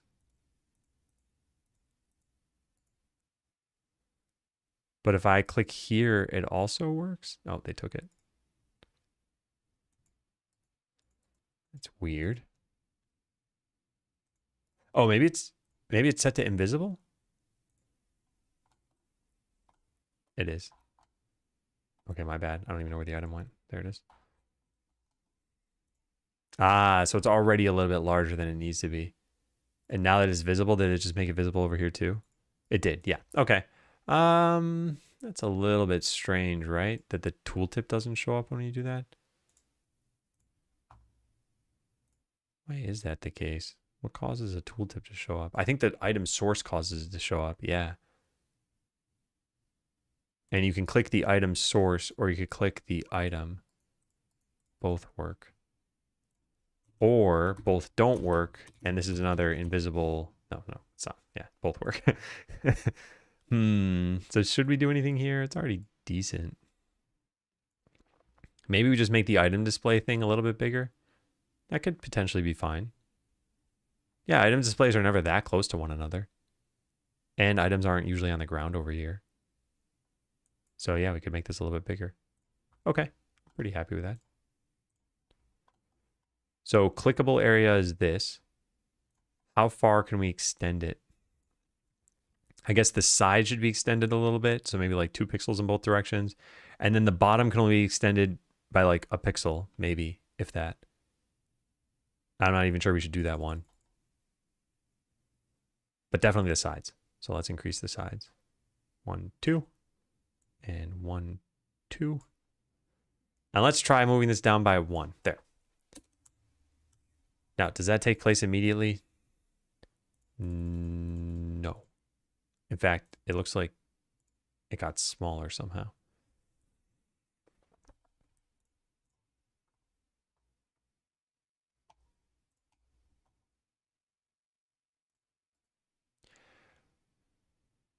Wait, what? What are these units? I dragged this by... Yeah, it's dragging by pixels. 1, 2, 3. 1, 2, 3, 4, 5. Yeah, it's 5 pixels. I don't know where this came from, so I'll just Command Z. It doesn't really matter what this is set to. It just matters if it feels good. And yeah, you apparently can't change these on the fly. Did I save? No. But this time I'll save. Don't need to keep doing that.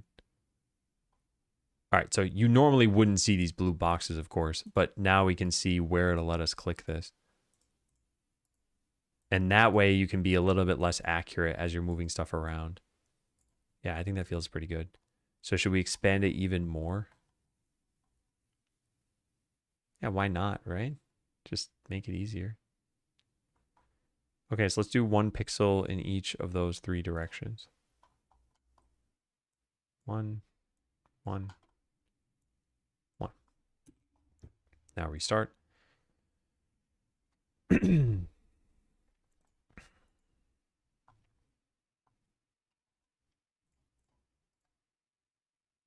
Yeah, so the only thing that's maybe a little strange is now you can point at like blank space and it'll look like you're pointing at a potion, but there's this much space until you even get to the item display. We could do something about that if we want to. We could make it so that tooltips only show up when you're in this area, but you can still click on the side. I don't really think that's a problem though. So now let's turn this off and see how it feels.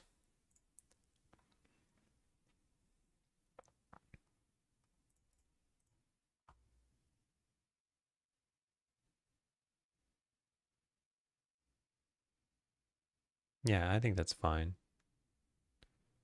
Yeah, and there's still some blank space. Yeah, this is definitely a lot nicer. Yeah, I'm glad we did that.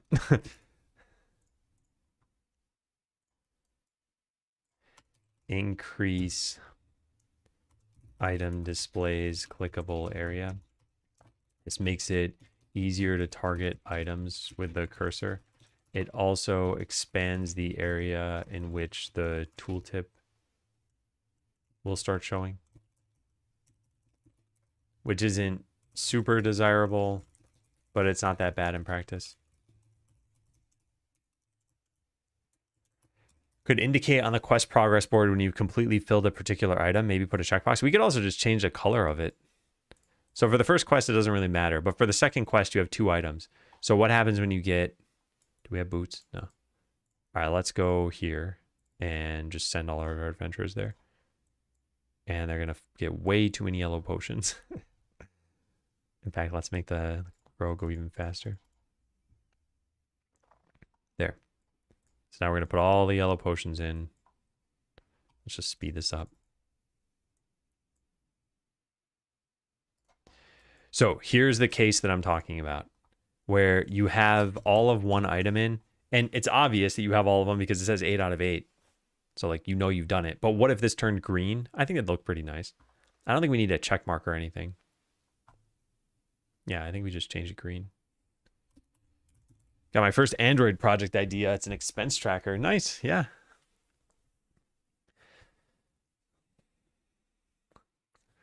You know, I feel like there are a lot of organization things that people use, like to-do lists or, yeah, expense trackers, or what else pops up a lot?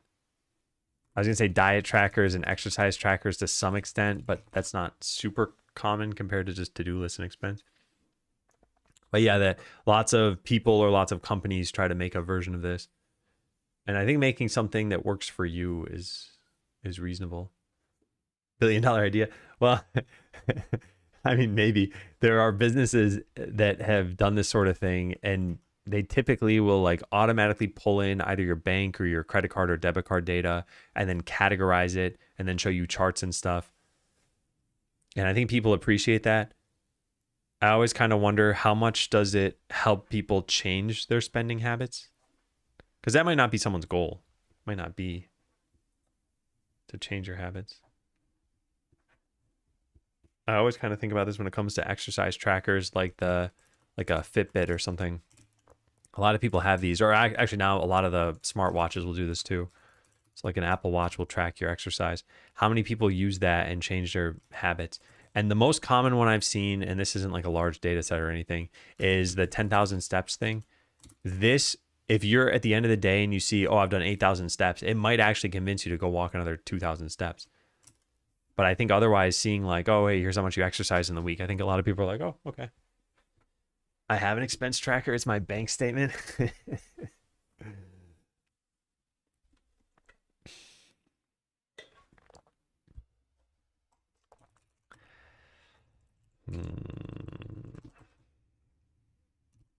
So where do we find this? Quest progress. Rich text label, quantity label. Text equals this divided by this. Yeah, so how about we do this? If this is filled, quantity provided equals this. Yeah, so now if quantity provided is greater than or equal to this, then we're going to put it with a color.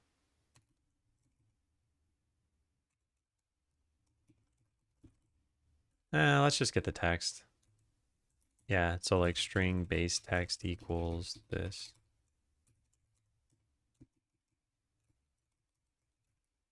And now we do color equals dark green. I don't know. Otherwise, just set the color. Or just set the text. So we got to save. And quit. And go try this. Do you hate AI? Yes, it's the worst thing in the world.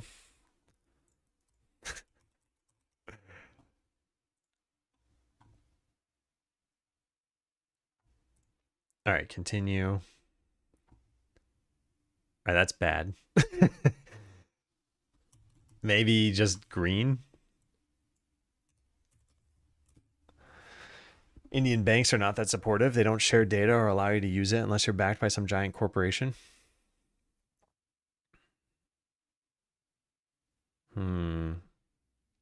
But you must be able to like download a statement, right? There's got to be software that you can feed that into. Like there's I don't know what this is called nowadays, but it used to be called Mint Finances. Okay, no, it still exists. Budget tracker and planner. What? Oh no, doesn't still exist apparently. I don't know. Well, anyway, it used to exist, and I think you could import data into it.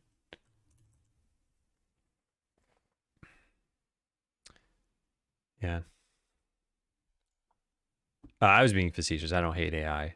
I just I think it's a funny message to ask as a first thing. Like I usually read these chat messages and think this person is asking every streamer online the same question. That's what I take as my conclusion. Their account was created pretty recently. They don't have any other chat history in here. It's not like a hi, what are you working on kind of thing. Just a outright, do you hate AI? And like, I don't know. I've shared my opinion on this stuff a lot of times too. All right, that's maybe better, but I still don't think it's great. I actually think a light green might be best. Also, hi, Teres, and hey, Neochroma and Ate. Happy New Year. Yeah, Happy New Year to you too. Do you have any fun 2026 plans? I have to thank you since working X days on Skeleseller put some pressure on me. I got motivated. I finished my own project. I have about 11,000 users on my app. Nice. Nice, nice, nice. What's the app? I don't recall off the top of my head. I'm guessing you might have told me about it. Hopefully get money. Yeah. This looks decent. Yeah, I like it, I think.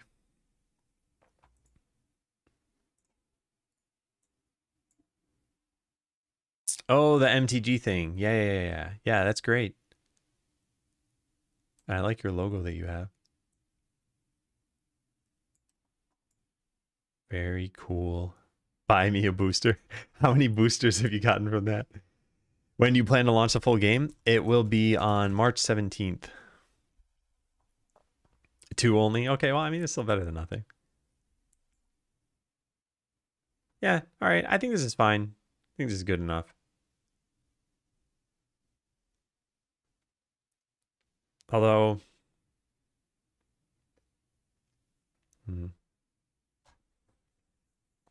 got some ad revenue, which covers server costs. Yeah, still, it's cool making something that people use, too. Even if you don't get money from it. Although getting money from it is pretty nice. All right, let's look up C# colors. Do we have a better green that we can use? Do we already use a green? I just chose light green right there. In fact, what if we just search the code base for green? What other colors do we use? Actually, can't we do that? And find all the greens that we use? Light green, green. That's it. And we don't use chartreuse, right? No. And we never use lawn green or anything. Yeah, so if we were to use something, we'd use light green. Where else do we use light green, though? I think on actionable things. And this is technically not actionable. In fact, I almost wonder if we should make it gold. What color do we use for money?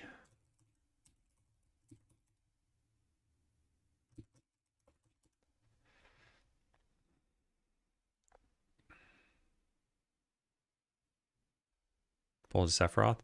I'm assuming that's pretty rare. I don't know much about Magic the Gathering. Or at least not rarities. Create floating text. Here it is. Text is already set somewhere else. We use color equals gold. Okay, so let's try that then. Gold.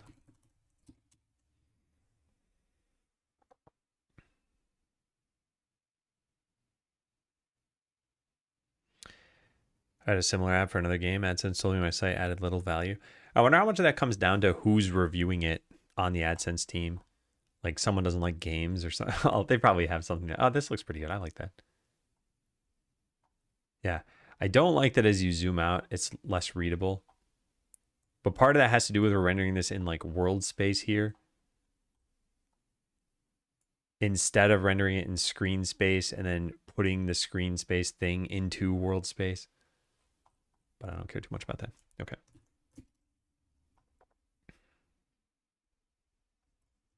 MTG Sephiroth. I don't think I've seen the card art for this.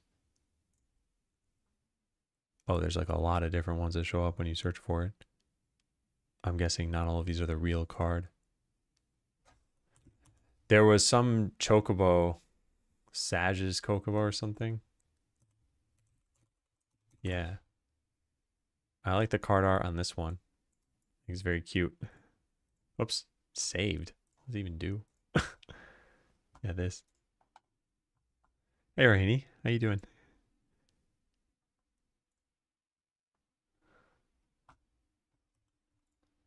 Traveling Chocobo is the most expensive?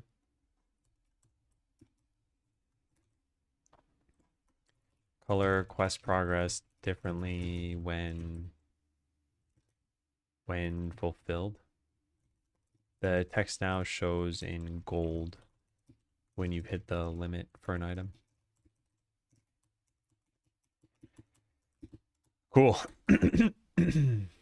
So somewhere in here, I want to skip around a little bit. We have something like you should be able to hover over any part of the quest. Progress. Where is this? Huh. I have it written somewhere. I don't know where. But let's just go find it in this maybe. Tooltip is just on the graphic. I want the tooltip to be on the whole row. Which I guess we can't do if it's a grid.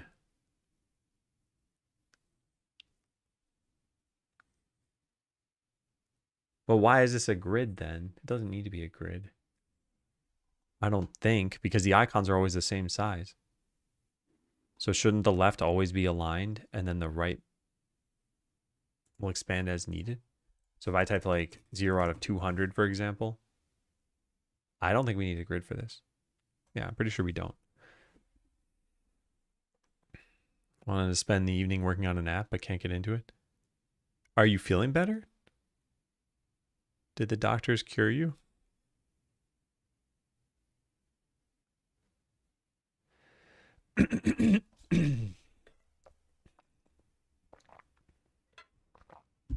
I think we'll just change this from a grid container. We never change the graphic beyond just being an icon, right? Quest item, graphic, here it is. I'm guessing we just set the texture somewhere. We don't even do that because we do it through quest items. Set item, show, hide.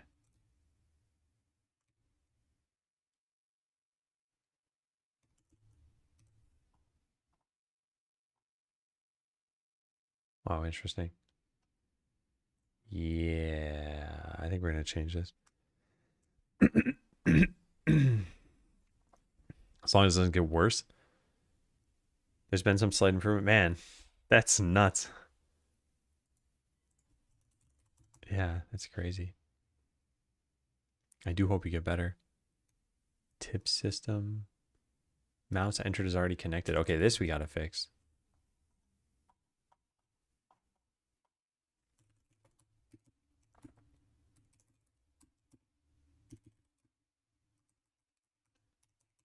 Fix this with the tip system.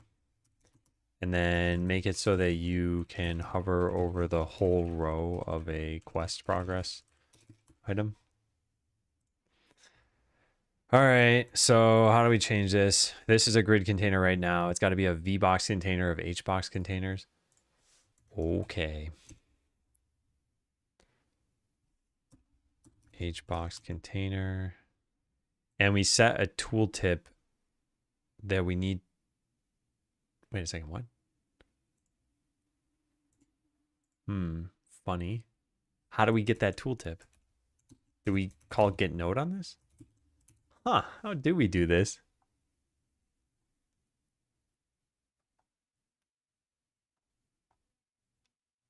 I don't know. Quest progress item must do it. Tooltip.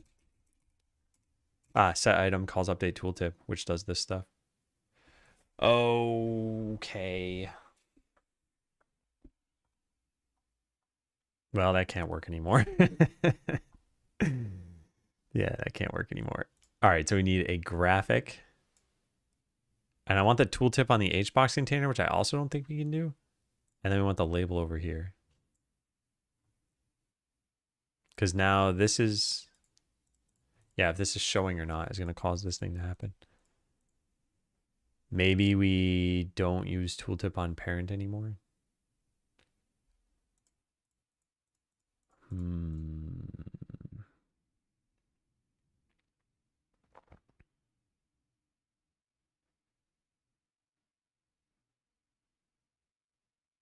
Yeah, we could put it in the panel container. We need to track when you're hovering over any part of this, though. I wonder if we do this somewhere else in the UI. I don't know if we do.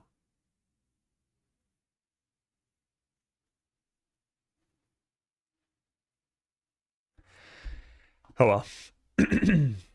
Yeah, oh well. We use the town tooltip on this anyway? Yeah, we do. All right, I think we just delete this then. And then we just make 2 other HBox containers here. Although if we're going to do things this way, didn't I not need to change it from a grid? I kind of do because each, yeah, this is not worth doing right now. This is pretty minor. All right, let's stop this. But I do want to change this eventually. And I don't have anything about this here.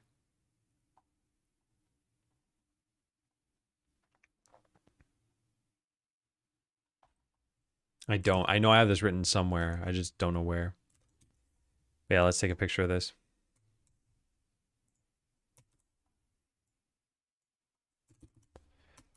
Allow hovering over the quest.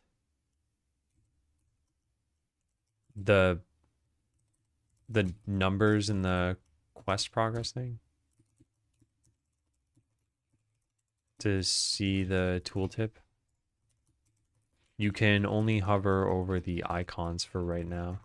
I think we need to stop using tooltip on parent and make HBox containers whose mouse entered and mouse exited we listen to.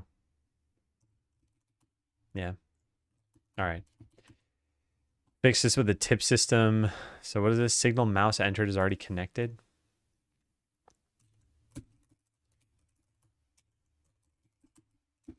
Where'd that happen? Oh,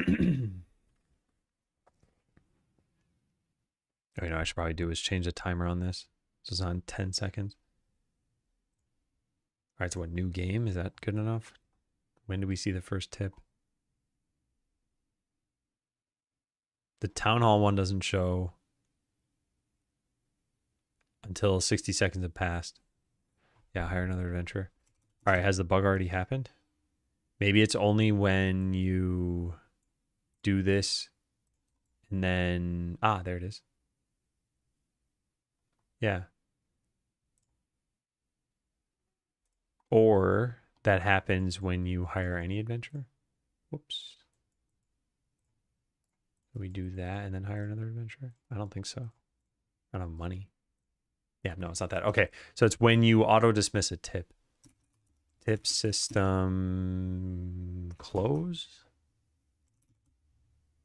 Hide. There it is. Yeah, has met conditions to close. Convert to timed tip. This initializes it again, which adds another mouse entered event. Yeah, that's a problem.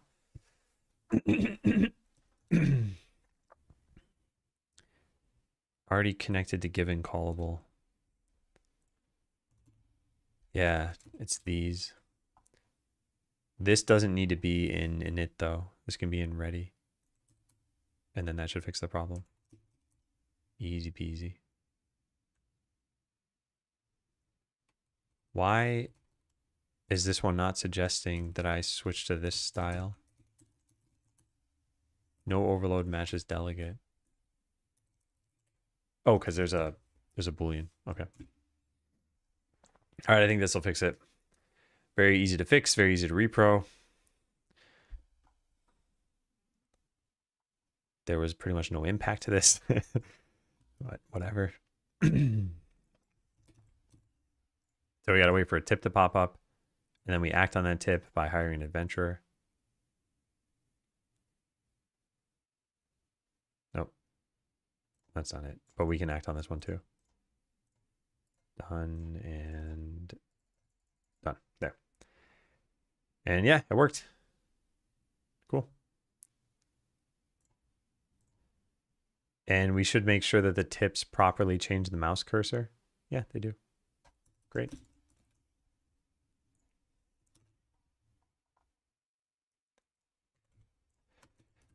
Fix bug with tip listeners. We were calling init twice. Well, we are calling init twice to change a tip from persistent to transient. So we were adding the same mouse listeners multiple times. Okay, this is done. This I'm probably not going to do. The item display doesn't accept that type of item. Every once in a while, this is confusing for a player, but yeah. Guild supplies tooltip, not going to do anything about that. Adventures in the town menu should light up when you have enough sludge to afford a level up. I think we're tracking this already. Adventurers.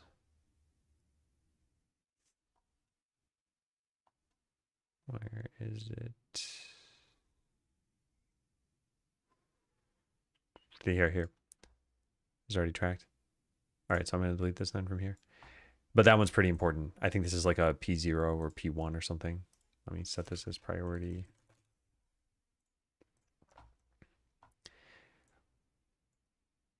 Oh, wait a sec, though. Won't you pretty much always have enough sludge at some point?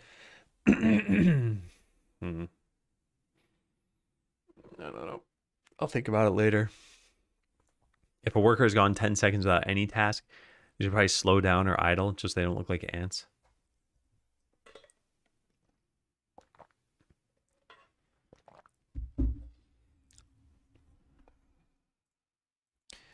So yeah, the issue is once you get a bunch of workers and you've maxed out their speed, that they're just always running around. And if you do get an item, they should speed up. But yeah, maybe if they don't have anything to do, they should slow down again. The problem is if you get this upgrade and they don't have anything to do, you might be like, oh, it didn't speed them up at all.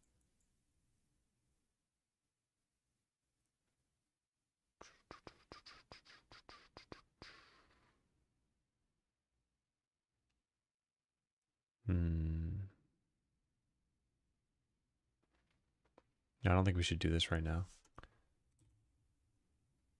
Yeah, I'll file this somewhere. Do we have like a polish idea task thing? We don't. All right, well, already here. Polish ideas. Not Polish. All right, make an AI disclosure document. Yeah, I want to do this. Let's go do this now. Find where we should do this. Scala seller. Huh. The right click menu is broken in Google Drive right now.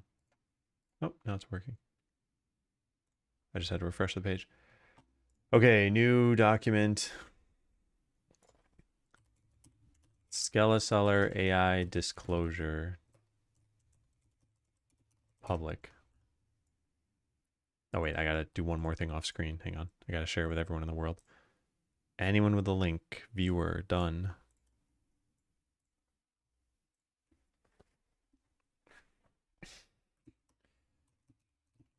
This document covers how AI was used in Scala seller. So usage. It's written by Adam, the creator of Scala seller. Give me a sec.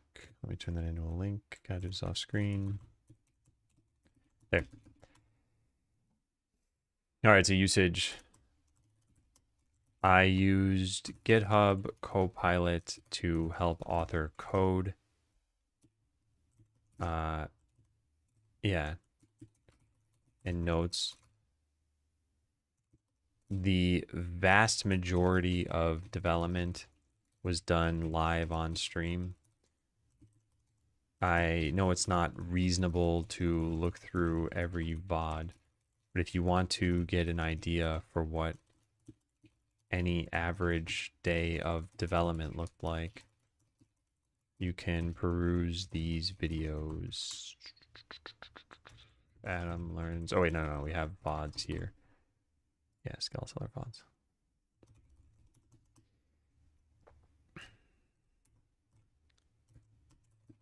All right, so code, art, music, sounds,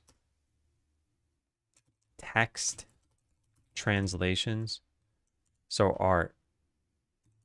I believe AI was only used for this single graphic. I'm just going to put the graphic here. Battle. Oh, where is it? Oh, Zap. There it is.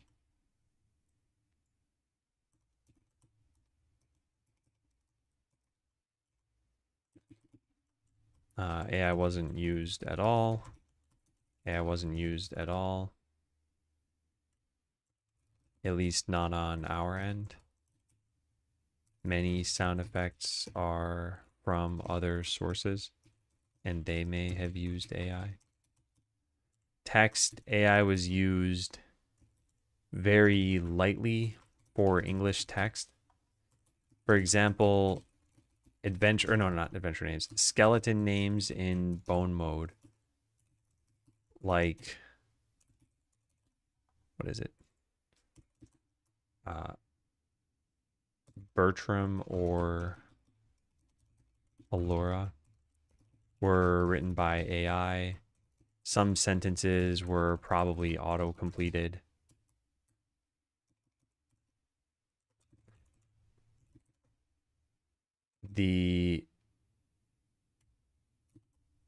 This was almost entirely done via autocomplete, not coding agents.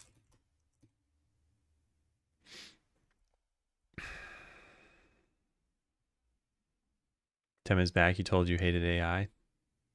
Was I sus? I already commented on all of this, Poker. Yeah, I don't hate AI. I said it right after. And when I originally responded to you, I had a smile on my face. I know that's not a clear indication that someone you are just talking to is joking about something, but yeah, I don't hate AI. And I'm happy to have more of a discussion about it. It was just your very first message in this channel was, do you hate AI?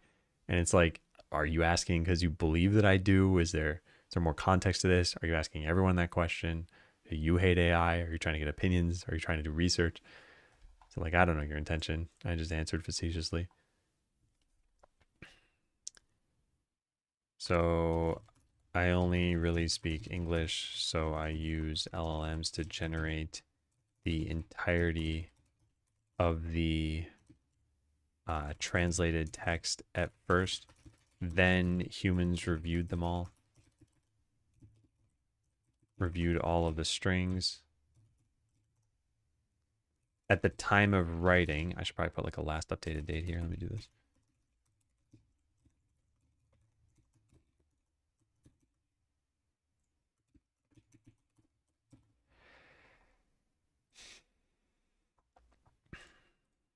All right, at the time of writing, we do not have human translations for Chinese, Korean, or Japanese. If the machine translations we have are ever surfaced in Skeleseller, I plan to accompany them with an AI disclosure.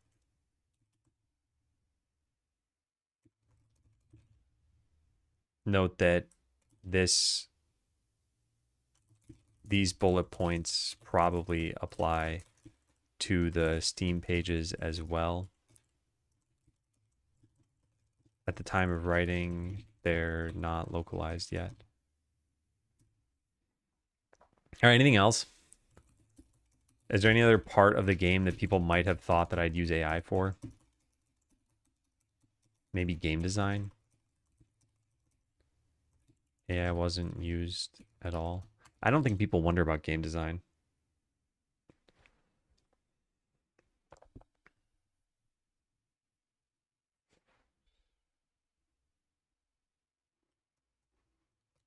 Yeah, and I should probably put a clarification for this. I can only comment on AI usage for assets we created ourselves. For example, many sound effects we have came from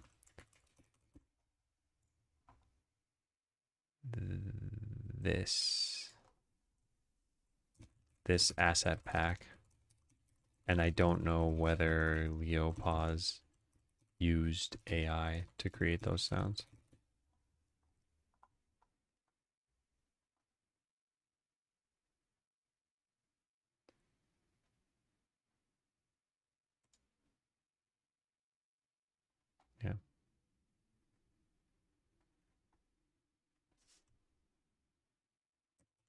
and some items have flavor text that may have been written by AI. In general, my philosophy here is that if something is throwaway, like those skeleton names, that I don't mind using AI for it.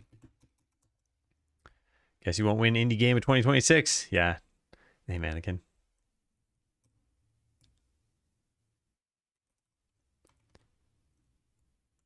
Then humans reviewed all the strings. See weblate.skeleton.com for more details. I don't even need to write that here.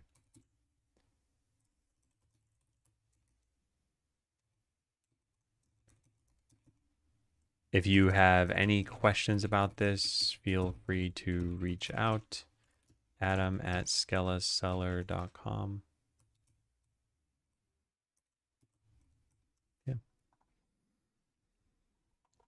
Hey, Deviant. All right, is there anything else that people might want to know from this? What happened to my to-do list? Oh, there it is. All right, close out of these things. Close out of this. Close out of that. Put this over here. Close out of every other tab. Talk about how I streamed, used AI for autocomplete, use LLM translation. Yeah, I think we got this. So now I got to put this somewhere. I was thinking, should this go on the Steam page? Like, is anyone else doing this sort of thing?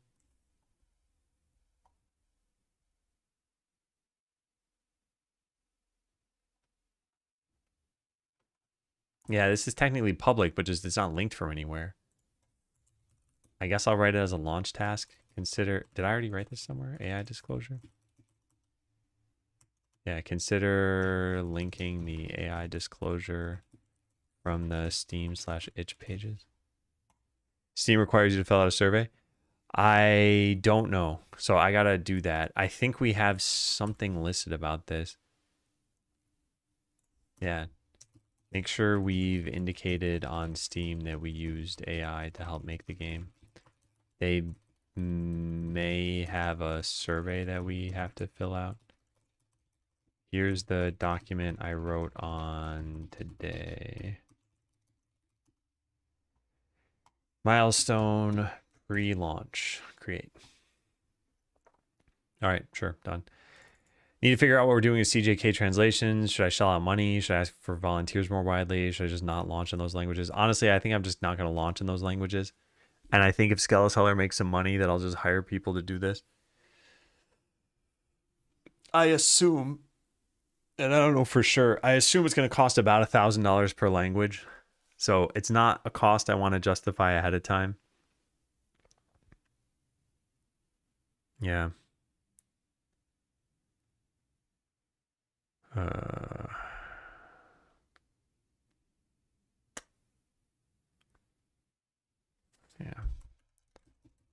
Do I have anything written in here about this?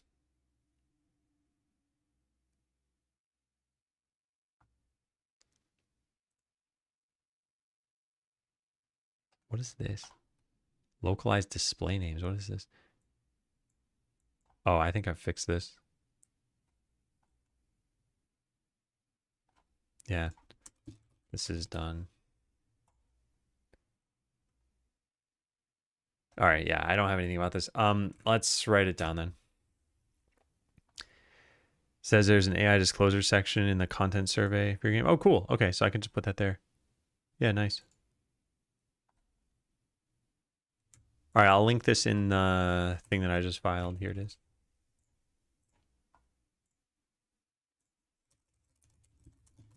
They do. Cool. All right, now what was the next thing on here? Yeah, this stuff. Okay, so indicate for CJK languages, or like handles CJK languages. Conclusions. I don't think, yeah, I'm going to find people to help translate Chinese, Japanese, and Korean before launch. That's okay, and I'd still like to translate into those languages, but I I aim to do it with funds earned from the other, I'll just say from sales.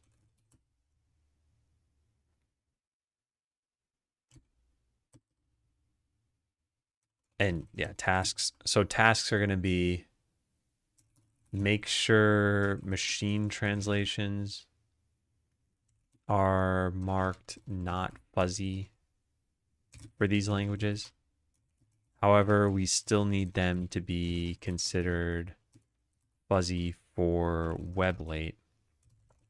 So we should probably have some build step do this for us. And then when a user chooses one of these languages, pop up a warning saying that there are probably many mistakes and that they should opt for English if they can, due to AI.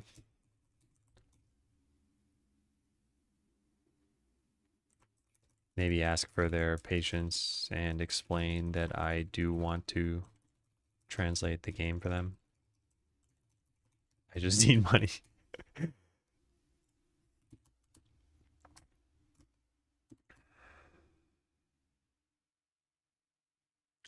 Color the level circle green if you can afford a level up. Color the adventure button green. We already have that track somewhere. Canyon problem that only the spirit caller and witch doctor can cause. Canyon. This isn't a problem over here. Whoop, I didn't mean to do that. Oh, whoops. All right, well, I guess it doesn't matter. Let's just click grant most things. So I'll give the spirit caller all of their spirits. And then we're going to go fight in the canyon. Oh, it is still a problem. Yeah, that tree blocks them.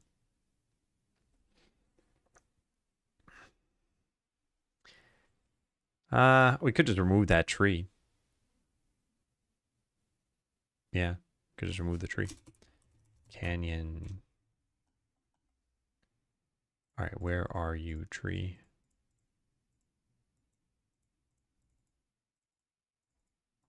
There you are. There. That's it. Now we go test that out. Save, quit.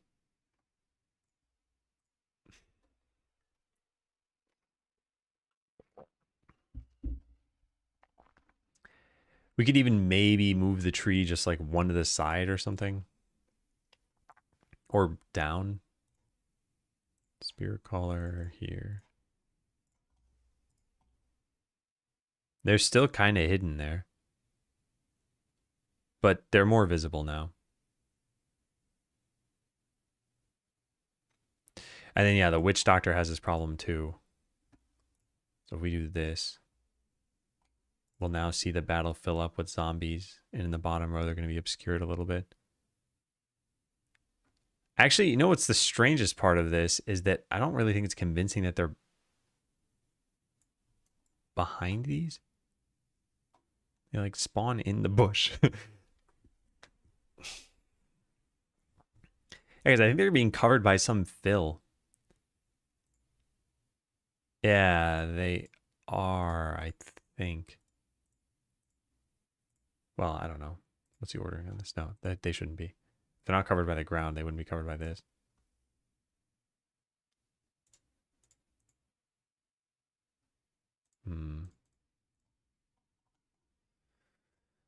Yeah, well, just removing that tree is probably fine. All right, let's try every other instance and just make sure that things look fine. Yeah, here there's no cover, so that's okay.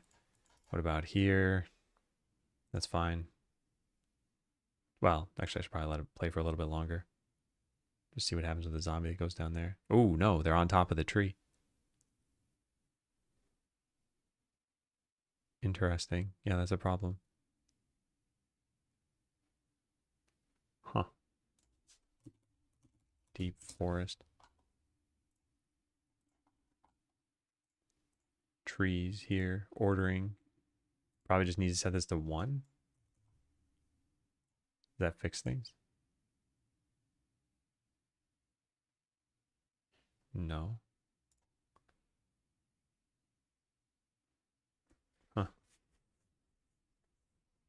Feels like they're untargetable as they're behind a part of the cliff or something.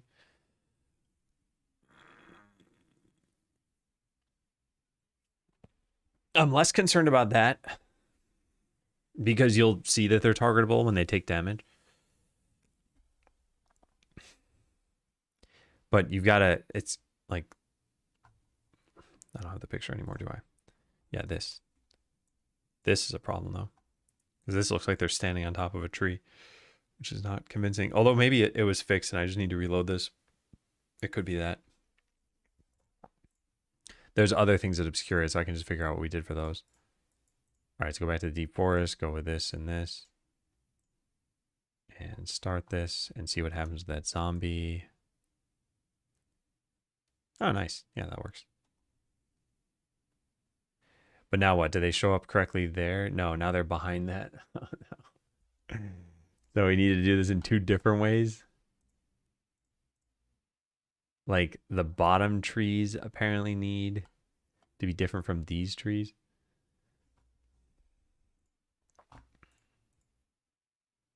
So let's call this like trees front and trees behind. All right, so the ones behind can have the original Z index. The ones in front. So we just delete all these. Boop. And then the behind ones, we delete all these. There we go. Okay, now let's restart this.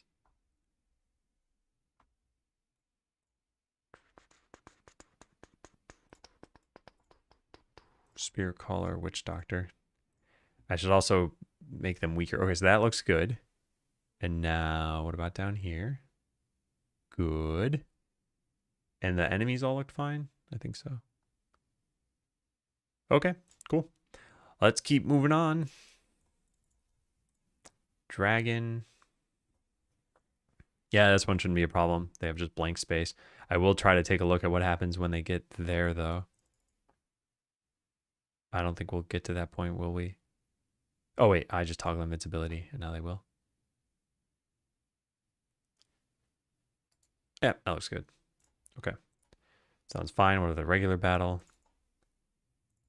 This one already existed, and this was the Inferno, so this has to look good. Yeah, it does. All right, what about this? Yep, there's nothing to even block them here, so there can't be a problem. What about this one? Yep, this is fine. They show behind this. This was an intentional aesthetic decision by Darkstorm, and I think it's fine. I get that some people might think they don't take damage, but yeah, like I said, you'll just see that they do take damage. They'll be like, oh, I guess I'm not safe. That one looks fine. There's nothing to cover them. This one, similarly, nothing to cover them. All right, mines. Yep, looks good. And this one. Yeah, it looks good. The positioning of the skull is a little bit funny because it's like right between the life bars, such that it looks like it's part of the life bar almost. I almost wonder if we should move it down by even just like a few pixels to not have that happen. But I only just noticed that this time. Maybe it's less of an issue when they're taking damage. I have invincibility on right now. All right, what about this? Looks good. And this. That's a problem, right? The cat is on top of the tree, which does happen in real life, but it doesn't look like that. So mountain, I gotta go find that one. Mountain. It's not called the mountain, is it? What's it called? All instance data. Mountain. Snowy instance 1. Frost plains. This is it, right? Yeah, that tree. That tree is wrong. It has Y sorting on. Why is that a problem then? And I don't think we can just render this in front all the time, right? Yeah. So we need Y sorting to take effect.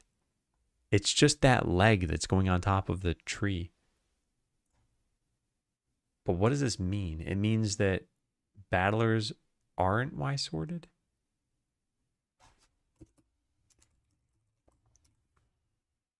Battlers. No, they're Y sorted. And they're on the right Z index. And the shadow. Yeah, you're right.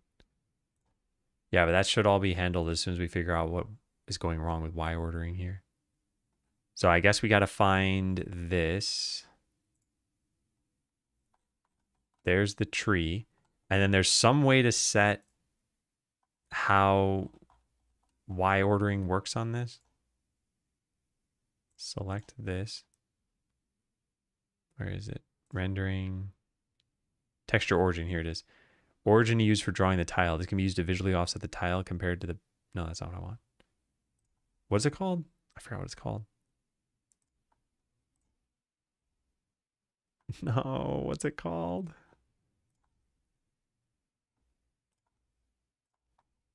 Huh, I don't remember. Well, it must be in here somewhere. Y sort. Here it is. Origin points are not where you'd expect. How do you change this?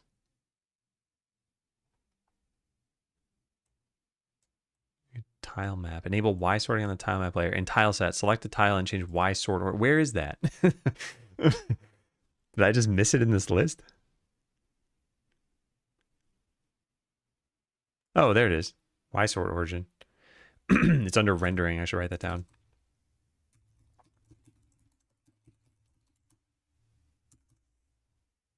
Yeah, so I think this is wrong. We need to change this. And how do you... What if I said this is like 5? There it is. Yeah, so it was 0. Which puts it there somehow. I don't think I understand that. Because I guess this has an origin. All right, well, anyway, let's set it just higher and higher. Or lower, I guess. Like there. And that might cause it to work. It should change in real time. So let's just keep changing this until something happens over here. That does not work. And that does not work.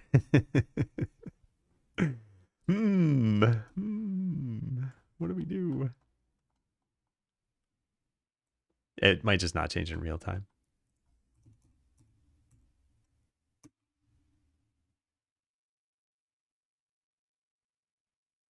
Huh. Z as relative is based on the parent. It's the same. Oh, Y sort is not enabled on here. Does it need to be? I can't even click this for some reason. What? That's weird. What's going on? Okay, now I can click it. Oh, that causes a lot of weird issues. But I wonder if this would now work and we just need to fix something else here.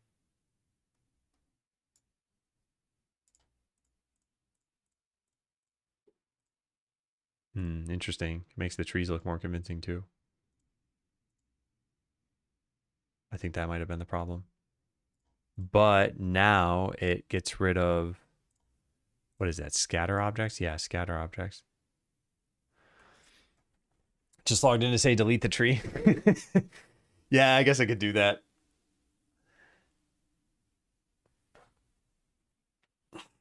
But I think this is pointing out another issue that we have, which is that we needed to like properly Y sort the trees. But before I do that, let me just check really fast because this is getting sorted within these. How did we do this for the town? Town has environment, which has trees. Y sorting is enabled. There should be enabled on the whole environment, right? It is. So how do the scatter objects work? Huh. The Z index is -1 for that. I guess that's how maybe? Some parent of the instance container might not have it. The frost planes itself didn't have it. And when I enable that, then the scatter objects go away, which I still don't totally get how that's happening here. What if I do that? No. Okay. I don't know how it works for the town environment, but not for this one. This is set to -1. How do any of these things render in the game? And they do render, right? I close the game. I guess we have Y sorting on that anyway.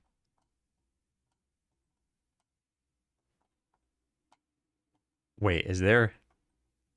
Oh, this is with the fence. Yeah, the fences definitely render. And these fences have to as well. So yeah, somehow this works. I wonder if we have a script that changes this. Z index. Not here, we don't. Do we ever even refer to Z index in the code? Only in 3 places. All right, well, I don't understand then how setting this to -1 cause it.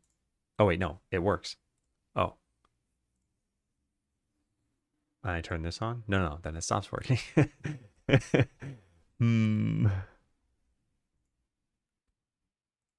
It should only be things with the same Z index that matter for that. I guess I just don't want Y sorting on for these things, do I? On the scatter objects, it doesn't even make sense. Yeah, just turn this off. But we still can't see... Still can't see the flowers. What am I missing? I could just set these higher, and then I guess you would see them even if you turn this on. Yeah. Well, then what, the shadows go away? I don't know what's going on with that.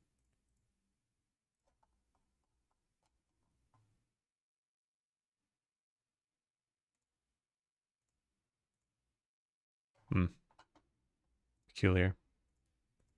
All right, well, let's try this in a game and see how much I messed this up. Hey, Mr. XQ on YouTube. So we go to here in the regular battle. Just turn on invincibility.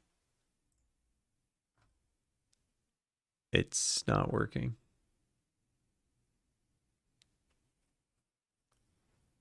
And this bush is on top of this character.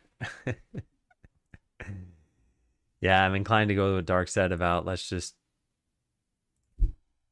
delete the tree. Because it's probably not worth trying to figure this out. So, goodbye, tree.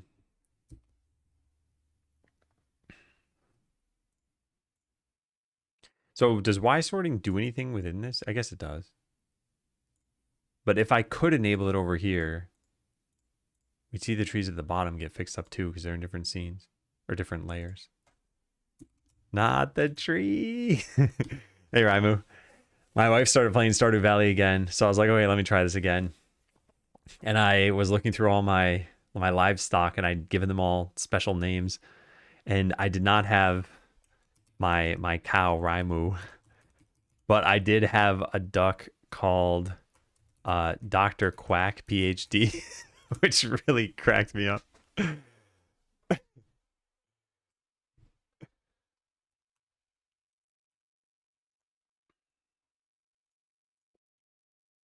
That's quite the name for a duck. All right, so we just need the witch doctor and that. Toggle invincibility. Tree is gone. Everything else looks fine. Yeah. Okay, well, cool. Let's move on. So there are only 2 more locations. This one pretty much has to be fine. Yep. Well, let's see what happens when they spawn down here. Yeah, I think it's fine. What about down here? Yeah, that's fine. Okay. This one, I think we already had this in the game, so I'd be very surprised if there were a problem here. Yeah. And then the final place, I think this is the only new thing. There are no barriers here, so that can't be a problem. And then, yeah, this one already existed. Cool. So I think we fixed them all. Let me just go really fast back to the canyon. Yeah, I'm fine with that. Oh, and I did not check the fishing pond, although I don't think that could be a problem either. Fishing pond.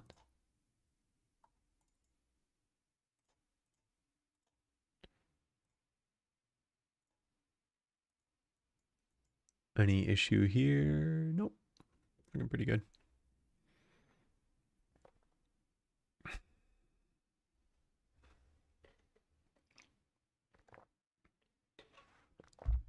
Did you make this game? Yeah. Hey, Eduardo.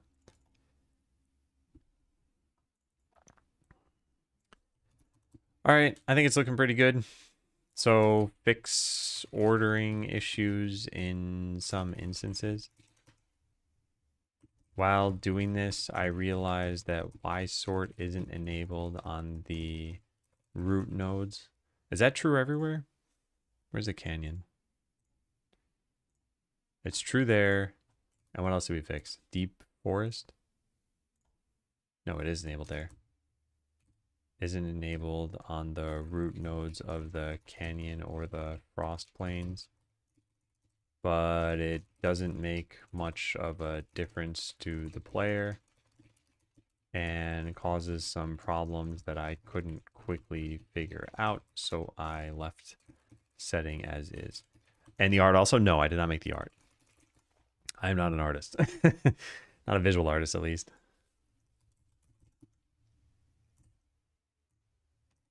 Oops. No. These issues were apparent when using the Spirit Caller and Witch Doctor, since they can summon a lot of extra allies. How'd you handle the art? Take a look at the link just above your message. That is the answer. Okay, yeah, this is looking good. Cool. So we can mark this as done and then move on to the next one. I think customers should only go into the idle state when they enter the town. After some time, feels kind of weird. They just stand there before they even get into the town. Yeah, we'd have like some timer to protect against this. All these atlas changes are a bit sketchy. If you change something for a specific instance inside the atlas, like that Y-sort origin, it might break everywhere. But those are only for I only changed the snow tree. And the snow trees don't show up in the real world at all. They just show up in the battle world. And I don't even think we have any more of them. I guess there's one there and there and there. But yeah, they only show up in these two places. Oh, and I didn't even technically change that in the end. Although, how did I not change that? Because I tried to change that. Did I just forget to save? I might have just forgotten to save. Oh, I never changed it in the end. Yeah, okay. So all we did in that commit is we changed diff last commit. We changed canyon, deep forest, and frost plains. But I don't think we changed the tile sets. Yeah, the tile sets are all the same. I'm pretty sure. All right, so idle. Here it is. Time in state. So what makes them enter idle? It's just a random chance, right? Yeah, there's just a 5% chance at any time that they go idle. But we shouldn't let the idle check even happen. Oh, hey, there's time until next idle check. And we set it to 2. Oh, but this is in the wander state. We need to know how long they've been in town for. I don't know if we have that information anywhere. No, we don't. So I think we could just track that.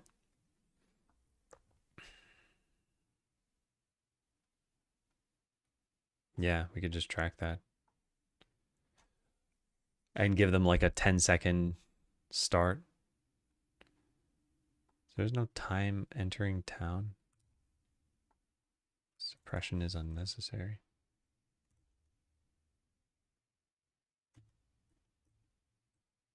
I think it's necessary. I guess they're saying that it could just be null. Maybe for this one, store has entered town yet flag. Well, I was thinking, do you just store like a time? In fact, there's time in state. Yeah, we would just store like time entering a particular state or time in town. We have like a start time somewhere. I just want to look for some past art on this. Dot star time. How many games have you made? I've made a bunch of games over the years. Not all of them are available right now. The last big game that I made was Spotland. And I've worked on some other things that, yeah, never saw the light of day. Then there was this like smaller project that's still playable, I guess. Good old Botland. All right, where do we have this? Time spent. Last updating. Yeah, I'll just set this in the customer. Fine. Public double time spent in town. It's set.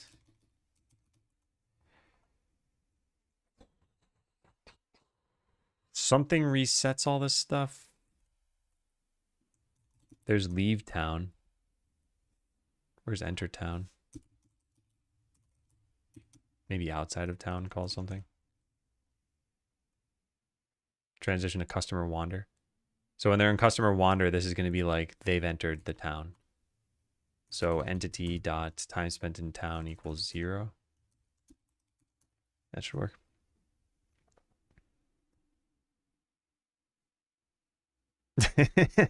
Matt, if you just want to see the outro, I can just tell you how to modify your save file so you can see it, because it should be pretty straightforward. Outro. Yeah, you'd make sure has watched outro is false. And then, I mean, I guess at that point you can just like set your money to whatever, 1 billion. Oh, you know how to do that. Okay, yeah. All right. just letting you know that you could if you wanted to.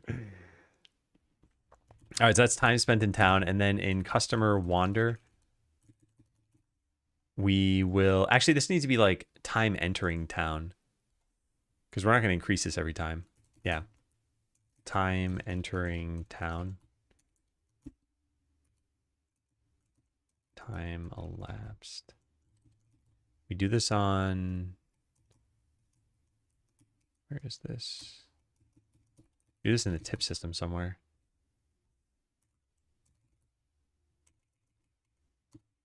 Last tip time. Date time.now.ticks. There we go. Okay. So now we do this in outside of town. Set this here. This is time entering town. And I think they start in this state. I'm not actually positive about that. Yeah, name of outside of town. Perfect. Okay, so then we can just figure out how long has elapsed in customer wander and be done. Run idle check.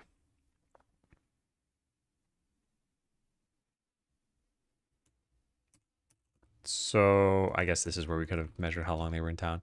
But anyway, elapsed time since entering town.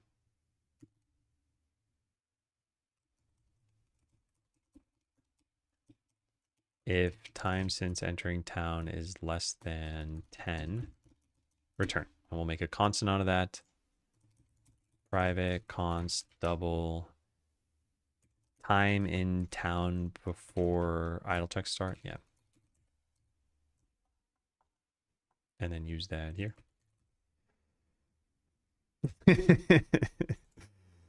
That's okay with me. Or is it? I just want to use that a moment more. Unused field. Okay, so this is now fixed. So how do we test this? We set the time to go, or the chance to go idle to be 100%, or like maybe 80%. Yeah, so now after 10 seconds, there's a very high chance they're going to go idle. And they check this every 2 seconds. So if it doesn't happen at the first amount of time, very rapidly, it's almost a guarantee that they're going to go idle. So it doesn't really matter if we click new or continue. But for 10 real seconds, they'll be totally fine. So I can't speed this up at all, but I could add new customers. All right, so they should all stop at roughly the same spot, maybe like here. Has it been 10 seconds? Yeah. Okay. And if they don't stop there, they'll get another 2 seconds into town. So some of them won't. And then they'll make it to maybe there. And then some of those won't, and they'll make it farther. Yep. So now they're stopping. They're just staring directly into the player's eyes. Yeah. All right. I think that's pretty good. Give them 10 seconds. And I'll write this down here too. It's a bit frustrating when a customer enters the town and then immediately idles. This prevents them from idling until they've been in town for a certain number of seconds. Yeah, that's it. We don't need to save this or do anything special. It's just a runtime thing. And the idle check is run all the time. Yeah. Okay. So prevent customers from idling immediately. And I'll link Darkstorm's thing in here. Came from this suggestion.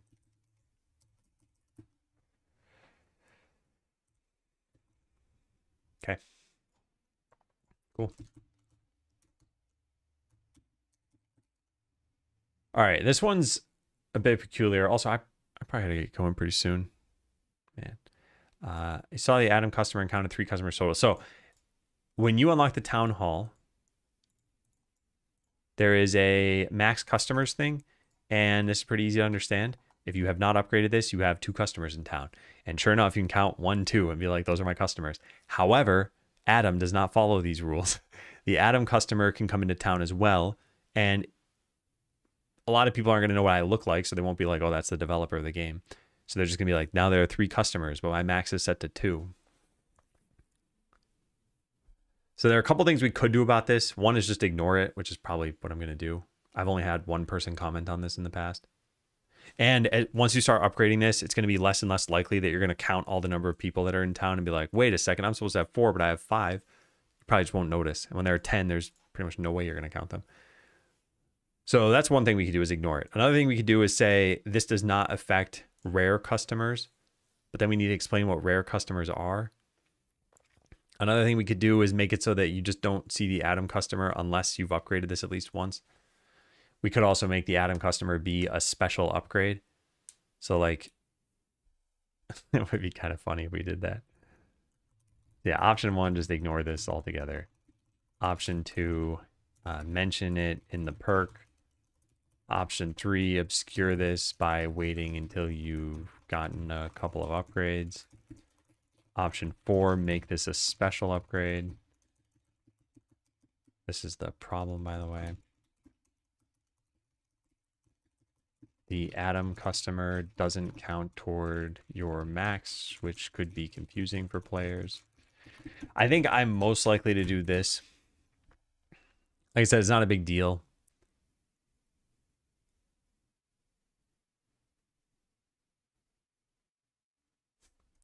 There's another option we could have, though, which is like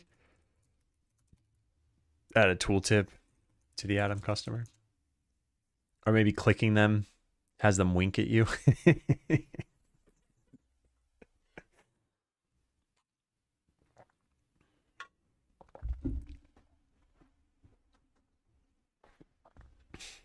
I think I'm going to option number 1. We're just not going to do anything about it. Okay. Make all affordable things glow a bit more. It'll make it more satisfying to click them and attract attention. I'll put this in polish ideas. But I don't think this is very important.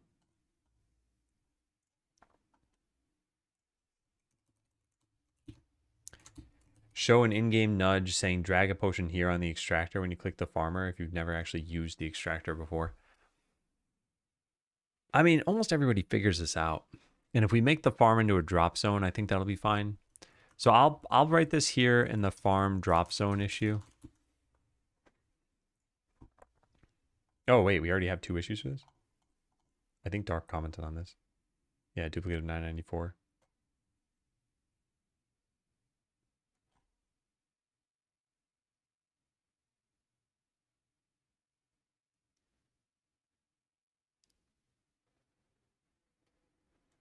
Yeah, note if we don't do this, then we should consider showing an in-game nudge. All right, so comment this. This is going to be a duplicate of 994 as Dark commented. 994. Close. And then this is still helpful. Let's copy this.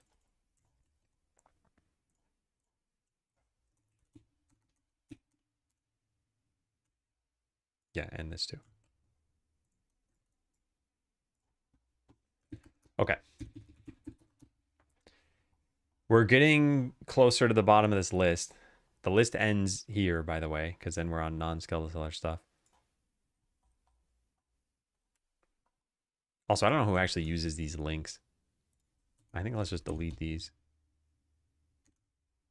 Yeah.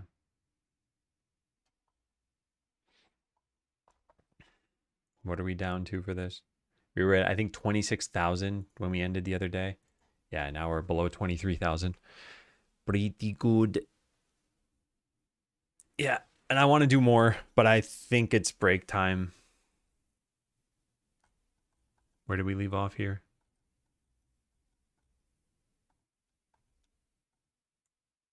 With this stuff. Man. There's so much to do. Well, yeah. How many characters do we have between here and this? 12,000. So this would be another like 4 days of stuff. And then we get through the GitHub issues. Yeah, I should probably drop things more readily.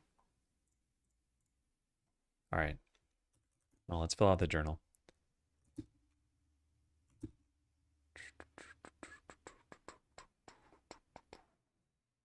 What's going on? It said that took a long time. All right, worked through the to-do list down to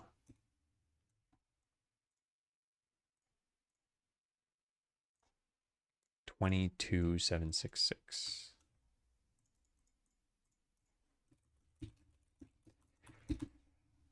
In the morning. Then this afternoon, I definitely want to publish a new version of the game.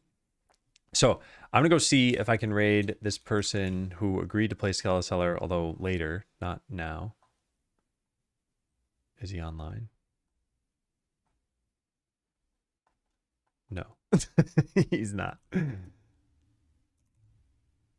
right. Well, anyway, we'll try it next time then, I guess. So I'll put this for Monday. But yeah, I want to publish a new version of the game and I want to continue looking through the to-do list. So that's what I'll come back to afterward. I'm going to get lunch, and my wife said yesterday that maybe we'll walk somewhere today. So it might be a little bit longer than normal. So I'm going to, whoops. I don't know how that happened. I'm going to aim to be back about 1 p.m. So about an hour and a half from now. That it might be much sooner if we don't end up walking somewhere. Can't leave when you're on your streak. But yeah, thank you all for watching. If you'd like to join Discord, there's a link. If you'd like to play the game, there's a link to the demo. It's free. You can try it out. And when we get back, we'll do more of what we did this morning. So take care, everyone. See ya.